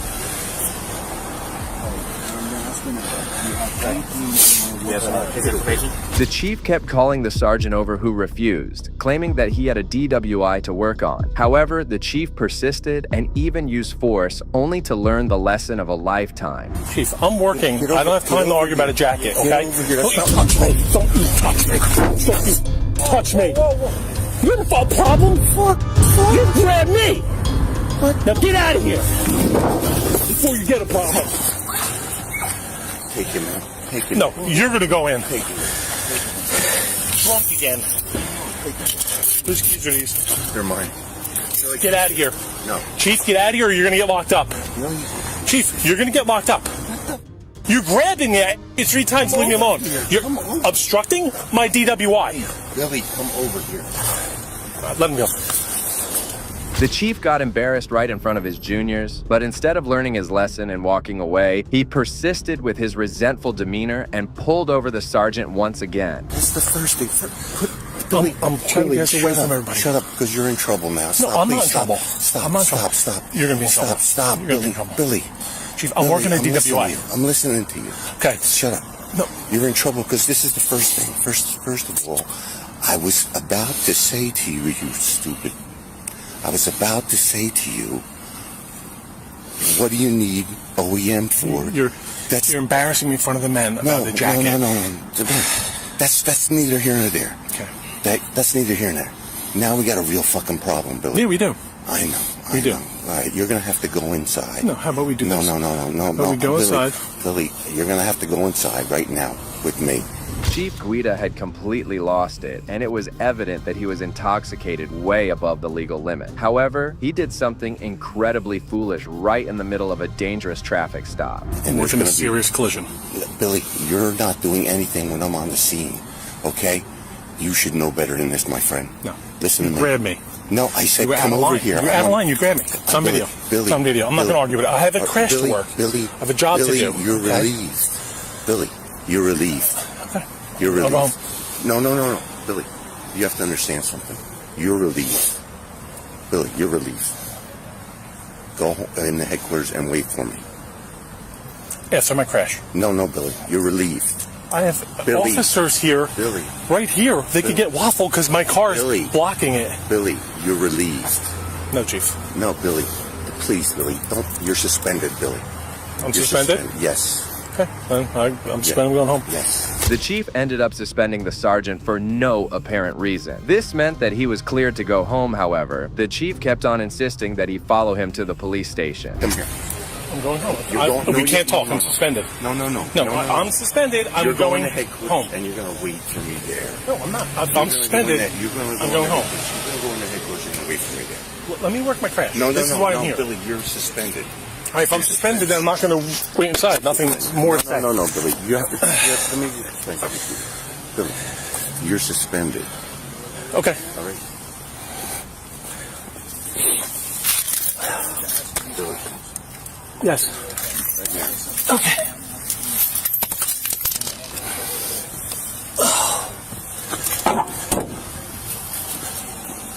Wait for me in there. That's an order. Can you do me a favor? Can you put your car where my car is so our officers and first aid don't get run over, please? Thank you. The poor sergeant was embarrassed in front of his team, and none of the officers could speak up against the corrupt chief. That's when he pulled over another officer and tried to justify his behavior. See what happened there? Yes, Chief. What happened?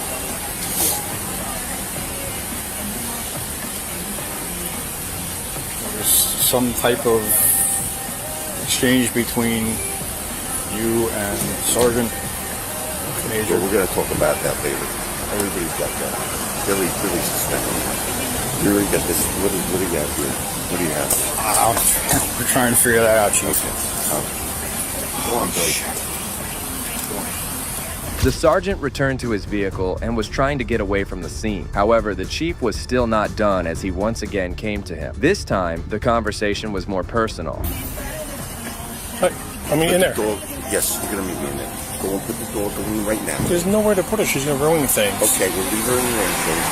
Go in. I'm going. I got people on the road. I want to make sure they're safe. I want to run you over, so watch out. No. Come on. Go ahead. You know I love you. Come on. I know. What? What's wrong with you? Stop. Billy. Why would you do that to me? Stop. Billy. Stop. You got enough problems already. Please. Okay.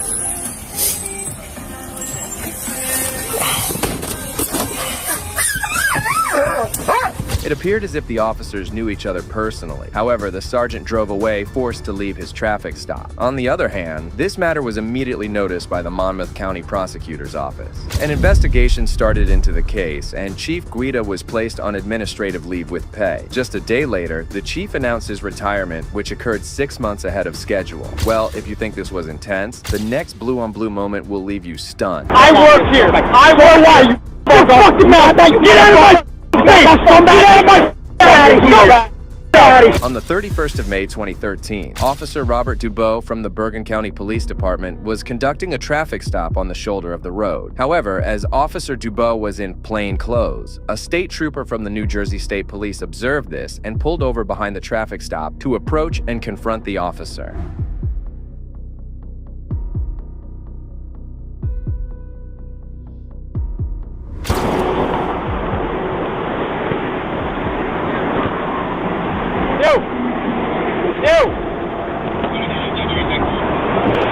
ID from you. From you. Right in there. Bergen County Police. Alright, right there. Don't do that shit, brother. Shut your damn mouth. I'll do it if I want to. I want picture ID. Look at picture ID.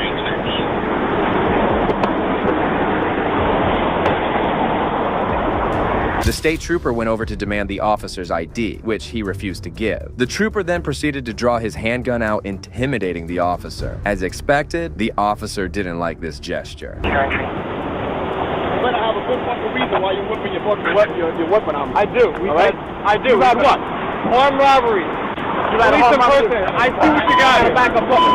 But you leave. I gotta back up. No, you're not gonna tell me to leave here. This is my spot right here. Don't move. Don't move. Don't move. Yeah, you'll get it. You'll get it.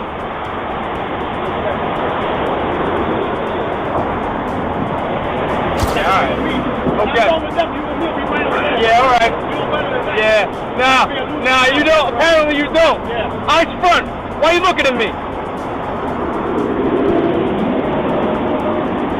The state trooper claimed that recently there had been several carjackings during which the suspects impersonated police officers. Therefore, he kept demanding the officer's ID. Shortly after, Sergeant Gabriel Escobar, also in plain clothes, arrived at the scene. Suddenly, the situation escalated and the conversation took a darker turn. Yeah, bullshit. I work here. I work here. Fucking man, get out of my face. Get out of my face. Get out of here. Don't fucking. Don't fucking. Don't know what's going on out here. You don't know what's going on out here. You don't know what's going on out here. You know what your hands up there. I work out here. I work out here. You don't know what goes on out here. Fucking rule. Fucking rule. Get the fuck out of here. You don't know what goes on out here. You don't know what goes on out here. Go fly to your floor. Force call me. Come on. All right, Escobar. All right.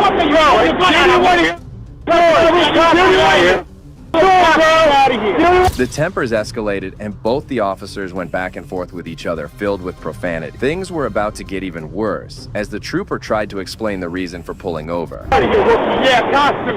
Go yourself. Costume out of here. Yeah, all right. You don't even. Don't need you. No, we'll go down. I need you here. We want you here. I want you here. I want to. Wait. Nobody wants you here. I don't want to hear you. You pulled your fucking gun on me. Get the scumbag. If you didn't have your uniform on, I'd wipe the street with you, bro. You pulled your gun on me. Fuck the police, scumbag. You saw my ID. A police. What the fuck do I look like to you? If I pulled my gun on you, how would you feel? If I pulled my gun on you, how would you feel? I'm a police impersonator. Arrested for 3 of them in the last month. 3 of them in unmarked cars. Arrested police impersonator. So don't come out here fucking rocking a fucking uniform. You're better than anybody. You know who I am. Really? You know who I am. I don't know who you are. My ID. Arrested police impersonator with that. It appeared as if the officers didn't like the troopers withdrawing his gun against them. However, eventually, both the sergeant and the officer identified themselves. That's best, bro. Do they have this? Did I see that when I first walked in? Afterwards, scumbag. What, did I have my gun out after I saw that? Did I throw you out? Arrest a police impersonator. That's right. Rookie move. It's a rookie move. I work out here. You know who I am. You know who I am. You know who I am. You see this? You know who I am. Get out of here. You know who I am. Rookie. Hey, Sergeant. Just let me get your name real quick. Escobar. What is that? Burton County Sheriff? Burton County PD. Very good. Escobar. What's that badge? 244. Escobar. 244. Just as it appeared that the tempers had cooled down, the officers were engaged in a verbal dispute once again, and this time the officer was the aggressor. Wait, take a picture of this. Hold on. Yeah. Okay. Yeah, Mr. Tough Guy. Alright. Yeah. You don't know the story, bro. You don't know the story. You just got out of the academy. Yeah, alright. You just got out of the academy. You see a uniform, that means I got out of the academy? No, because you're acting like a douchebag. Bro, you don't know the story. I just told you the story, and you're still acting like an asshole. What does that mean? I just told you the story. So when you're playing close guys do that, so we do that to them? Well, listen, when our plain guys are out here working, they let us know. They let us know when our plane guys are out here working. When you're working on Route 4, Route 46, you let us know? I don't come out to Route 4. Because you're not from here. You don't know shit about here. Where you from? Fucking Morristown? That's right, because I only got 6 months on the job. The trooper accepted the fact that he was a tookie and was only trying to do his job. That's when he went to confront the sergeant, who tried to calm him down. Because it's an issue now. Now it's an issue. First of all, I'm not going to make an issue of it. I work down here, all right? Oh, you're not making an issue out here? You come here ranting and raving, telling me to get the fuck out of here? You just do that? I think we just settle this out here. I'm not going to say nothing, but you want to call you for it? I'm telling you, I tried to explain it to you. We've had 3 police impersonators, tax vest and all. So we're ripping and stripping out here, robbing people. You know what? Carjacking, guns, the whole 9 yards. If you don't believe it, I want my detectives to call you. I want them to personally call you because I'm a rookie and I don't know what's going on. Just calm down. Now, calm down. Finally, the matter seemed to be resolved, as the sergeant had understood the reason for the stop. Eventually, the trooper drove away, and the officers continued with the stop. Are we getting anywhere yelling at each other? I'm not getting anywhere yelling at each other. Now, all right? So, if that's the case, then you know what? No, I'm lying, bro. I'm lying. I come out here typically and put my gun out on police because that's what I do. That's what they teach us 6 months out of the academy to do. Why you tell me that? I don't cops pulling a gun on them. I have a problem with that. Yeah, no shit. All right? Yeah. But I still tried to explain to you, and it didn't go anywhere. I'm a rookie 6 months out of the job. Well, you know what? I want my detectives to call you personally. I want them to call you personally because, you know what, apparently my word's not good enough. So I'm going to leave it as is. Soon after this incident, the Bergen County Police Department launched a statement claiming that neither the officers nor the trooper were at fault, as both of them were just doing their duties. However, it was later revealed that both Sergeant Escobar and Officer DeBow received some type of punishment for their behavior. It's just not senior officers who hold these idiot cops accountable, as this cop was owned by an Army veteran. Who's your girlfriend or your baby mama? The lady we just saw. The lady right we can here. See. First of all, that's my wife, Marble. Okay. Officer Cody Marler stood on the porch, unaware they were about to confront Army veteran Sergeant Syra Hawkins at his doorstep. Can you go with what's the problem? The cops didn't bother giving the house a second look and kept stirring up trouble. As Sergeant Hawkins was still trying to figure out what was happening, Officer Marler appeared to be in a rush. Y'all violating my rights right now. Which civil right are we violating? Why are you raising your voice? Sergeant Hawkins began to feel uneasy about Marler's demeanor, but the officer showed no signs of easing up. Why is he raising his voice? Okay. Are you threatening me? Check. As tensions escalated, Marler's rage got the better of him as he uttered words that would ultimately weigh heavily against him. First of all, you came to my house and said, "Is that my girlfriend or my baby mama?" No, you can eat it. Hearing those disgraceful comments, Sergeant Hawkins quickly brought out his phone, causing Marler's demeanor to falter immediately. You told me to eat it, right? Marler? I messed up. I apologize. Now that you want to... It appeared that Marler recognized his error, yet uncertainly lingered, as they were unsure if they were at the correct location. Did you or did you not tell me to eat it? Moments later, the officers finally faced the truth. Hawkins' wife and their 2 babies were inside, visibly terrified, sparking a surge of anger within him.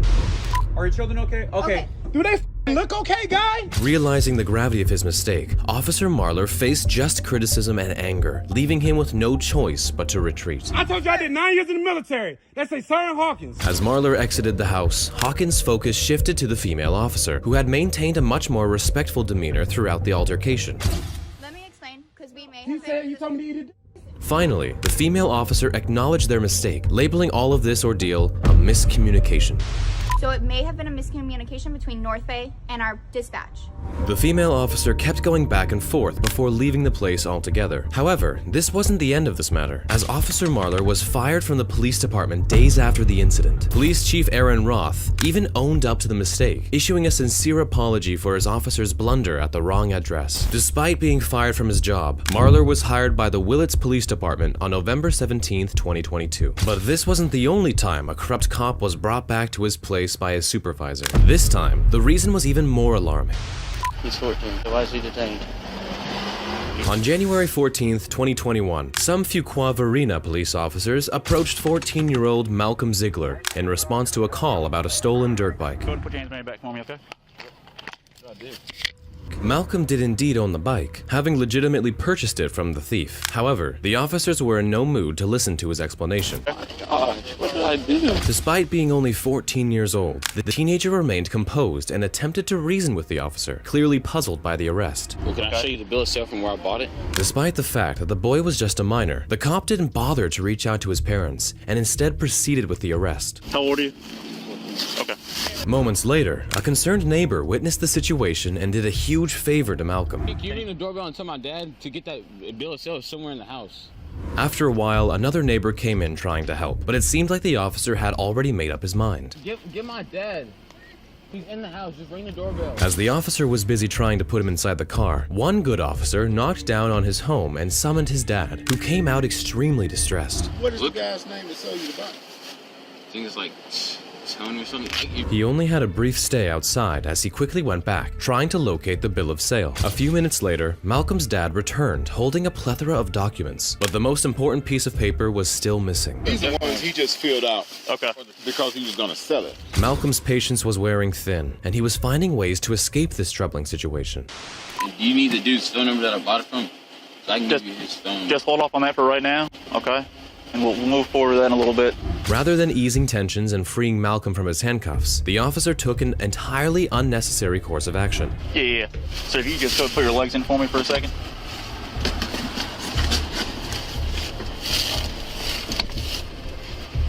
All right, you got it. You're almost there. What's that shoe you wear, like a 14? All right, this ain't tough for me, man, all right? As he locked him inside, one of the officers who had witnessed everything approached, attempting to reason with his colleague. He's 14. Yes. Okay. So why is he detained? Because that's a stolen...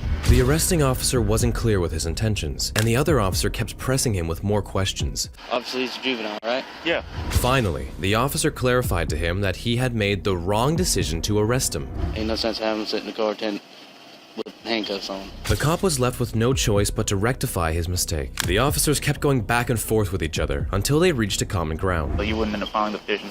No, but... Finally, the supervisor arrived on the scene and wasted no time before passing his judgment on the matter.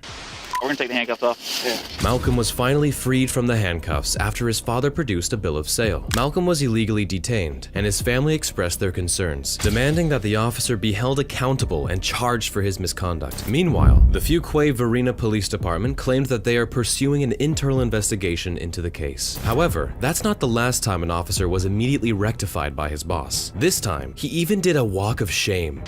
Hey, Sergeant, maybe you'll learn one day. Thank you. No problem. On March 8th, 2023, an auditor was conducting a First Amendment audit of the Buchanan County Courthouse when Sergeant Chris Chesmore approached him. Here's what he had to say to him. Yeah, I do. Can I see that, please? Oh, certainly. The auditor, well aware of his rights, confidently refused to provide any ID, also injecting a hint of humor into the situation. I'm Billy Crack. It was clear that these tactics didn't amuse Sergeant Chesmore. Rather, he seemed to be getting increasingly agitated. Excuse me? Don't touch me.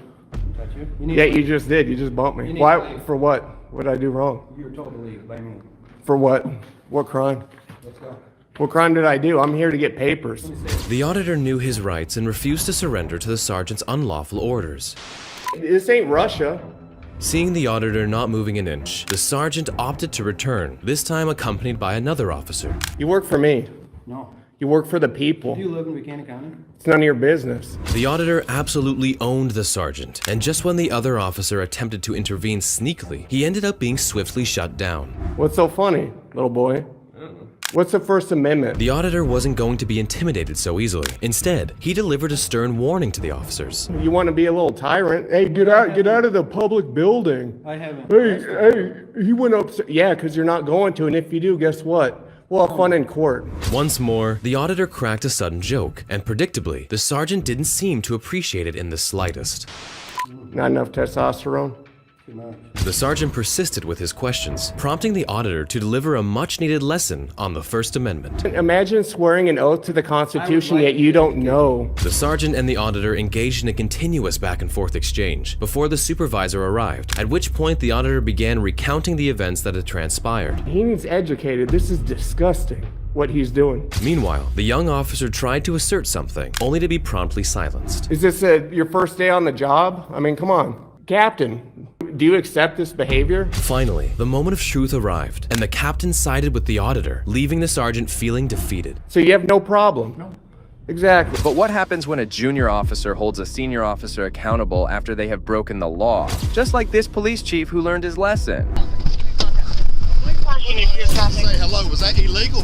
No, no, sir. The reason why we're stopping you is because it's a wind intent violation. I blinked my blue lights at you to let you know who I was. Yes, sir. Well, we didn't know with it, that's not a government tag. That is a unofficial tag. That tag's not even on file. I see. Yeah. Well, we have to catch up the bill to run it and everything like that, sir. So I won't blink my blue lights at you next time. I'll let you just sit there. I was just speaking. I'm the police chief in Zebra. Well, nice to meet you, sir. Matt Pope worked for me. Your chief worked for me. Yes, sir. There's no need to get upset. The chief wasted no time before asserting his authority over the officer. Moments later, a female officer also joined in, but Chief Hemphill made no exceptions to her and continued to act entitled. I'm upset because I spoke to you when I come by, and now you're pulling me over. Sir, I've never met you a day in my life. I understand that. Why are you being hostile? Easy. I don't have to talk to you. Okay. Easy. I'm not talking to you. Why are you being hostile right now? Are y'all gonna write me a ticket? Are you gonna write me a ticket? Sir, we're just trying.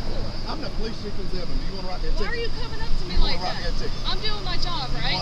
What are you stopping for? I'm stopping. Well, for one, it's dark. The flashing blue lights.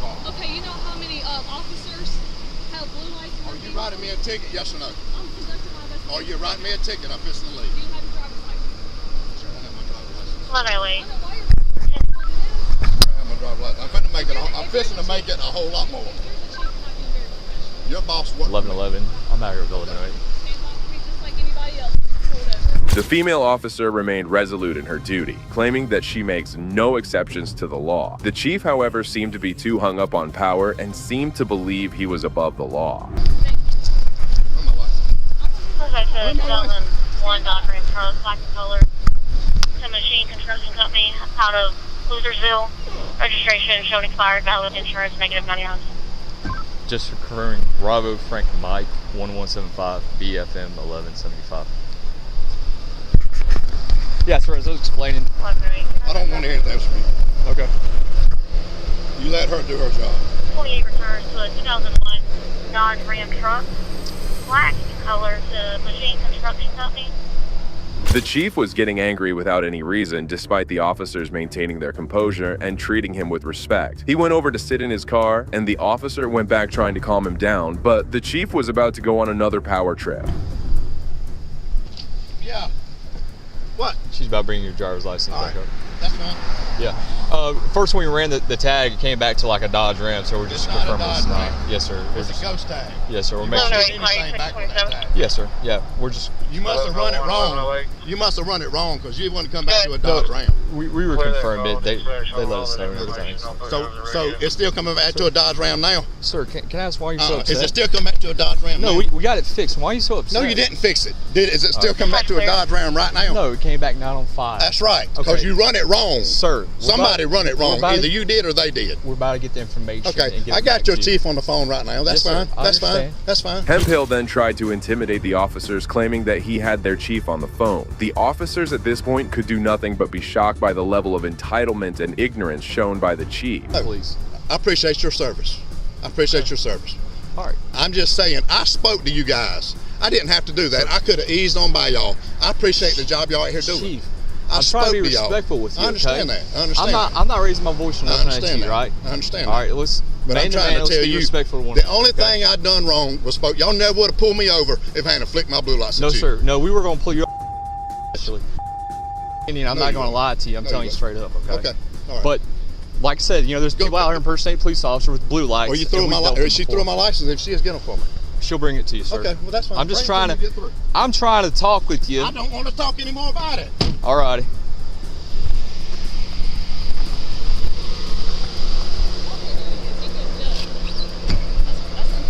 It's very unprofessional.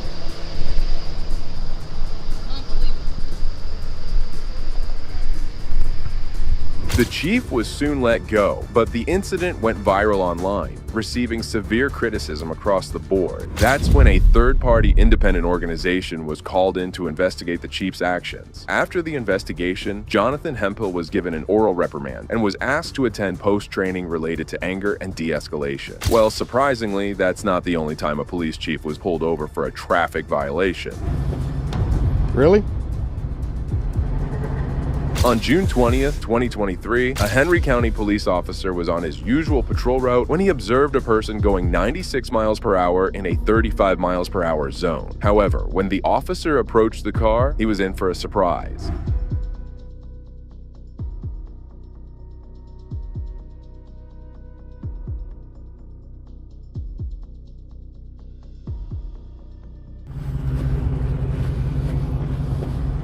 Really?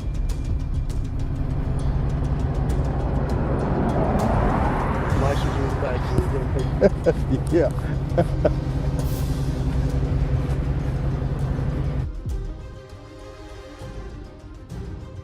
The officer had pulled over Henry County Sheriff Chief Deputy Michael Yarbrough. The chief gave him his license, and the officer proceeded to go to his police cruiser, where he made an interesting phone call to his friend, recounting the entire incident.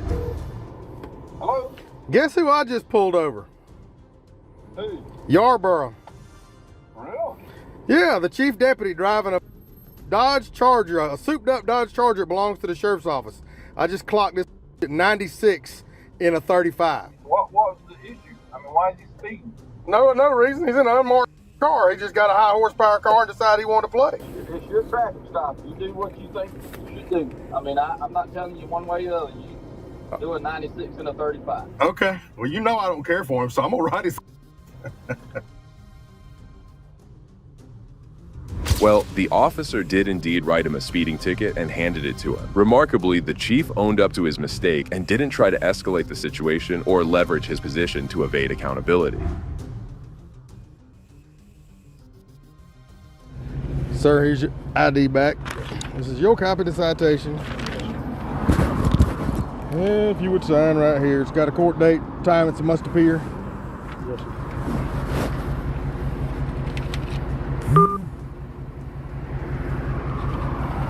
Please slow down and have a safe day.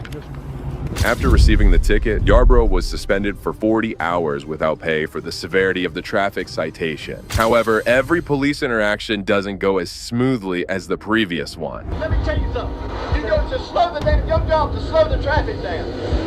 In June 2018, a cattle farmer, Doug Bailey, was carrying a trailer full of cattle when it suffered multiple flat tires and broke down. In need of assistance, Bailey contacted Lawrence County Sheriff Larry Dean, who dispatched 2 deputies to help the farmer. As the deputies were arriving, Bailey also flagged down a Georgia State Patrol trooper to help manage traffic around the trailer. Some hours after the incident, Sheriff Dean contacted his deputies only to find out that the state trooper wouldn't let them move the cattle. Agitated by this, the sheriff personally arrived at the scene and directly confronted the state trooper. The first one here, so this is my show. Okay. All right, I'll call but no, this is my county, and this is my damn. It may be your interstate. Just call your damn supervisor. You can take your back and watch TV, as far as I'm concerned. Well, they're doing this the safest way. Well, you the best that you know how. My men are just as capable of doing it as they do. There ain't no way no cattle can get out of here. But let me tell you something. You go to slow the damn. Your job to slow the traffic down.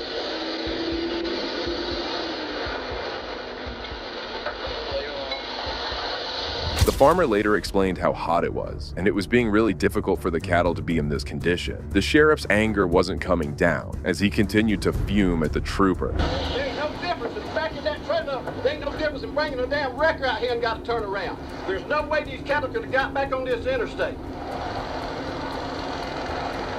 These men out here, these cattle laid out and died, somebody's going to be responsible for them. I understand that. All these lives from down there stay right here. That's right. All these lives, they're not on you. They on me. They on me and this man right here. If I say for them to unload them cows, somebody hits the cow. Well, I'll tell you what. If I want to unload the cattle, I'll unload them on that damn trailer right now. Hey, Sheriff. Keep it close. Can I talk with you for a second? That's all right. I'm telling you. They done got these damn cattle off the interstate. Well, the trooper did stay calm and silently listened to what the sheriff said to him. Moments later, the sheriff started talking to his deputies in an attempt to help the farmer remove his cattle. trailer's been broke down for about 2 hours. They wanted to unload all these cows right here on the shore of the interstate and try to load them in that trailer right there. Sheriff, I told them no. I said, we got a record coming, we got somebody coming to jack it up, get your spare tires on. Sheriff called his sergeant, told his sergeant to come out here and tell him to unload them. The sergeant came out here and told his deputies to unload them. I said, no. I said, I've already called my corporal, we ain't doing it. And now Sheriff just came up here and wanted to show out. He told me I could get out of his county and go watch TV. I'm real hot right now. Yeah, absolutely. I'm pretty yeah, it's on.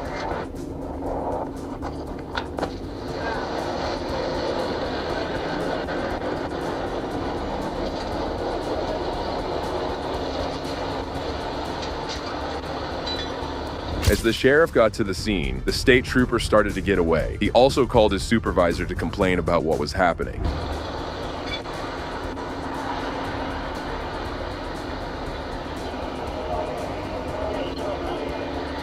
Yeah, I need you out here. Sheriff Danny showed up, and he's showing out real bad, getting up in my face, pointing fingers in my face. And I'm trying my best to stay professional and calm right now. But he's telling me to get out of his county and go somewhere else.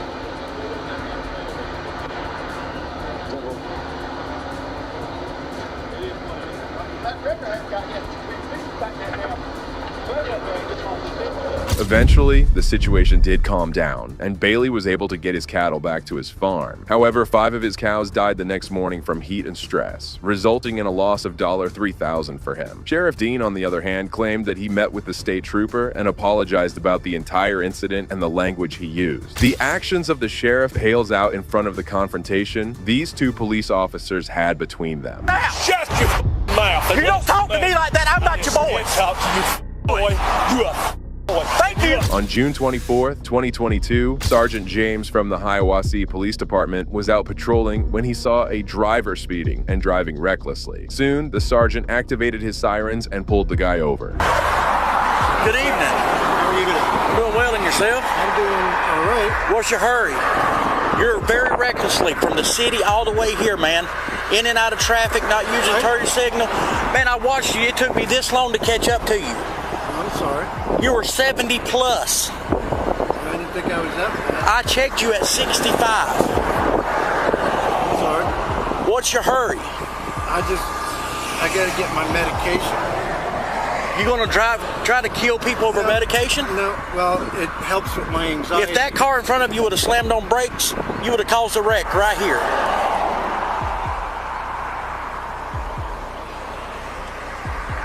The sergeant asked for the driver's ID as he proceeded to question him about his medical condition. What kind of medication is it? It's for bipolar and anxiety. Okay, I don't think that medicine would make you drive the way you were driving. No, because it's starting to wear off. I was expecting to be home all night. It's starting to wear off? Yeah. How many times a day you take it? One when after I eat breakfast, I take one at 9 o'clock and one at 2 o'clock, and then one in the evening. And it's starting to wear off. I can feel my head starting to... Well, the way you were driving, that's why I'm taking the medication. Well, maybe you don't need to be driving at all. No, as long as I'm on my medication. Well, why don't you take your medication with you? Because I expected to be home. Hang tight.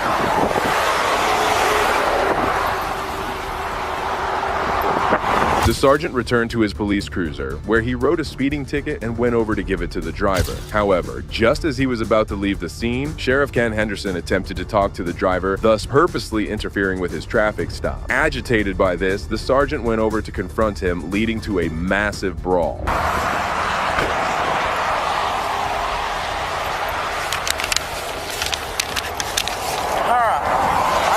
You for reckless driving or any of that. I wrote you for speed, just like I told you, 65 and a 45. I did put what you say and what I observed, okay? Your court date is August 8th. All right, watch coming through town like that, man. Traffic's heavy, okay? All right, be careful. Sir, got a question. There's one. Come on. Inside the city or out here? Just right here. Okay. Go pull the video at Valero. You get on my traffic stop again, I will arrest you. Yeah, I'll arrest you right now. Do it, buddy. And we're going to do it. Charges do it. Your ignorance. Do it, Ode. Go for it. Do it. There's cameras at Valero and there's cameras at Napa that see you pulled out. Shut your mouth. You don't talk to me like that. I'm not your boy. Talk to you, boy. You up. Thank you. Thank you, sir. Everybody. Thank you. Thank you. Count 302, status check. This heated exchange clearly shows a rift between the police department and the sheriff's office. Soon after the incident, the Hiawassee police chief apologized for the incident, noting that the department would continue to work for the public. As of now, there haven't been any internal investigations into the matter, and none of the officers have been confronted about this. And this time, we have a police officer going head-to-head with a security official. Shut the hell up. You're not getting front of the line pass. You accused us of assault. And why don't you want to talk to Now you're not. In August 2022, YouTuber Benjamin, more commonly known by the name Lofe, visited the Valley Fair amusement park in Shakopee, Minnesota, alongside another YouTuber to do some pranks and make content for his next video. Everything was going perfectly before he went over to confront a lady who he claimed had cut the line to a ride. Dude, she's cutting in line. Why'd you cut the line? Huh? Why'd you cut the line? I'm talking to my cousin. No, I'm not going on a ride. No, I watched you though. You cut the whole line. I'm talking to All my these cousin. people are waiting for their kids to get off. They're not in line. No, but I've been waiting this whole time. This way isn't. You can't get on here anyway. You're too tall. What are you talking about? Yes, I can. Not this one. You can't get on this ride. You're too tall. Are you discriminating against me because I'm tall? Hey, this dude. You know him? I mean, you can ask him, but he's not gonna let you on the ride. You're too tall. No, but some of us are waiting and like out there all day, and she just cut the line. You say I'm discriminating. All of these parents are waiting for their kids to get off the ride. None of them are waiting to get on the ride. None of them are waiting to get on the ride. There is no line. The two ladies didn't seem to enjoy the YouTuber's prank and went over to complain about this to the security. However, what Lofe didn't expect was that the lady would go on to falsely accuse them of assault. Over at the kids area recently. The kids area? We had a description of, two white guys and a black guy. I'm half white. I'm sure the victim didn't really take it The victim? Sexual assault. What? They said, you guys grabbed her. You had a camera. That's why I'm thinking that camera. We grabbed her? Whoa! Who? We're gonna go take you guys back so she can see if she can identify you, and then we got SPD coming too. So we're just gonna. What are you talking? Who did we grab? I just got the report. So this just got blew way out of proportion, yo. Grab? Blew out of proportion. Were you there? You're talking about sexual Who assault. did we grab? We don't even know who you're talking about. That's fine. You fit the description. Are you a cop? No, I'm not a cop. All right, I'm leaving. Suddenly, the mood started to shift for the YouTubers, as they had not done anything like that. The security official even alerted the cops who were on their way, and both of them were escorted out of the park. Yeah, so we'll leave the park then. I'm not staying here with people like accusing us of. So what did we do? We're gonna bring you up to the front, and then we get the person to come see if they can identify you. Yeah, she grabbed. Dude, she touched us. So now you were there. You just said you didn't have anything to do with it. Yeah, we were there. We didn't grab anybody. It's all on camera. Detective, dude, why are you so mad? Because you're walking away from me. You guys just admitted you were there. We're not under arrest, so I don't need to listen to you. We didn't do anything. We didn't do. We literally have it all on video. Okay, well then you have nothing to worry about. What you want to do is have small talk? I'm asking you a question. What are you doing? Why is there 3 of them? You guys brought out the whole Avengers for this. Come over here in the security office. Why do we not? Well, if you're innocent, then I'll tell you what. Why don't we not? You're not getting front of the line pass. You accused us of assault. And why don't you want to talk to Now you're not. Now you're gonna apologize. This is private property. Oh, okay. I'll step up. At this point, you're literally harassing her. Weapons of any kind. I don't give. You bring. Oh my God. She said 3 people assaulted. There is no way. Get out of here. Shortly after all 3 of them are escorted out of the park, an officer from the Shakopee Police Department arrives onto the scene and starts investigating the matter. Both of the YouTubers appear visibly frustrated at this point, as they were unfairly targeted by the accusation. Hang on a second. Is anything a problem? Yeah. So what's going on today? They walked up and accused us of assault. We have the whole thing on camera. We didn't do anything. Okay. I don't know much. I'm just trying to look into it, trying to get both sides of the story too. You're worried about recording. Everything's recording right here as well. Are we under arrest or? No, we're just being. So we can leave. We can leave then. You're being detained. Really free to look into something. If you want to get rough like that, I'm not getting. I'm not getting rough. You have an ID with you. Yeah. Break it out. Why are we being detained? We're looking into something right now. I don't think we committed a crime for us to be asked questions for IDs and stuff. So are we free to go? Well, then you can go to jail if you'd like. If you're not going to identify yourself. I'll identify myself, but like I'm confused. I don't have no idea. Difficult, that's fine. We can do that. I'm not trying to be difficult. I'm really not. Okay. The officer appeared tough and didn't give them any leverage whatsoever. At this point, both of them found themselves detained despite not having committed any crime whatsoever. Genuinely like confused at what situation, because like we walked up and talked to somebody that was waiting for a ride. That's the only thing I can think of. We didn't touch anybody. We have it all on camera. We didn't touch anybody. So much about touching. What's this we've got? Because he said that we touched somebody and we assaulted them. That's what the head of security said.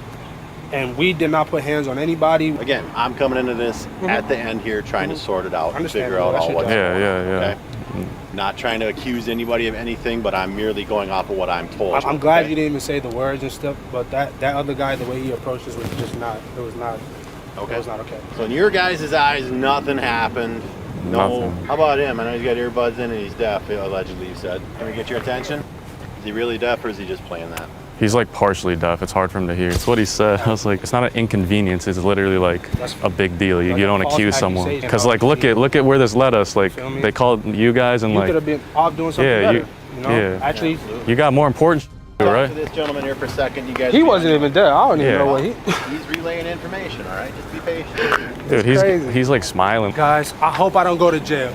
Moments later, another cop arrived on the scene, and surprisingly, the moment of truth came out as both of them were cleared of any criminal activity. Why are we still here? You guys are being detained for an investigation right now. Simple as that. Okay, so Valley Fair needs to do their thing, whatever they want to do with them, and then they're good. There's nothing criminal for us, so do your thing, whatever you need to do. I want a 1-year pass. I want a 1-year free pass, bro. I want a 1-year free pass on everything I love, on baby. Y'all not finna false accuse us of assault, and then we're not getting a free pass, bro. I had to call my lawyer over this shit, and I'm pissed off. Who are you mad at? I'm mad at them, not y'all. Y'all doing your job, which I'm mad at security. Sure. I was just in jail, man, so I wasn't trying to go back. And we're not, like I said, that's why we were hanging out, waiting to figure out what happened, and we don't put people in jail that don't deserve to go to jail. You're a good guy. So we have to chat.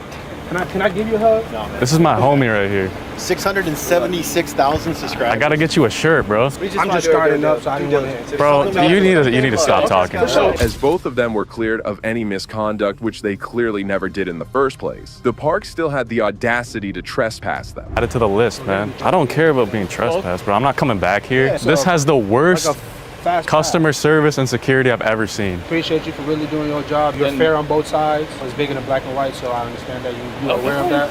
Yeah. We have a. I don't know what that means. It's bigger than black and white. Bigger than black and white? I'll give you knuckles. I don't know. Oh, you can just do that then. Yeah, just fist. There you go. Bigger than black and white. He doesn't think so, though. Well, do you guys have paperwork for him, or what do you we got do? So we're just gonna print something out for you. It's just gonna be the trespass form. All right. Are we required to sign it?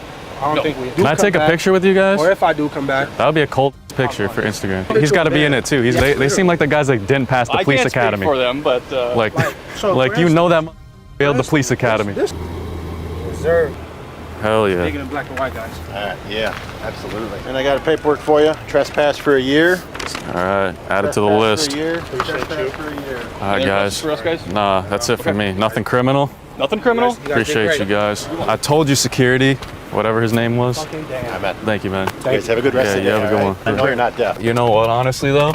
I would have been disappointed if we left there without a trespass. Like, this is a badge of honor right here. These videos demonstrate that no matter how powerful or corrupt an officer may seem, there's always someone with greater authority ready to hold them accountable. If you found these moments as satisfying as we did, make sure to like, comment, and subscribe for more content that highlights the importance of justice. Stay informed, and remember, no one is above the law.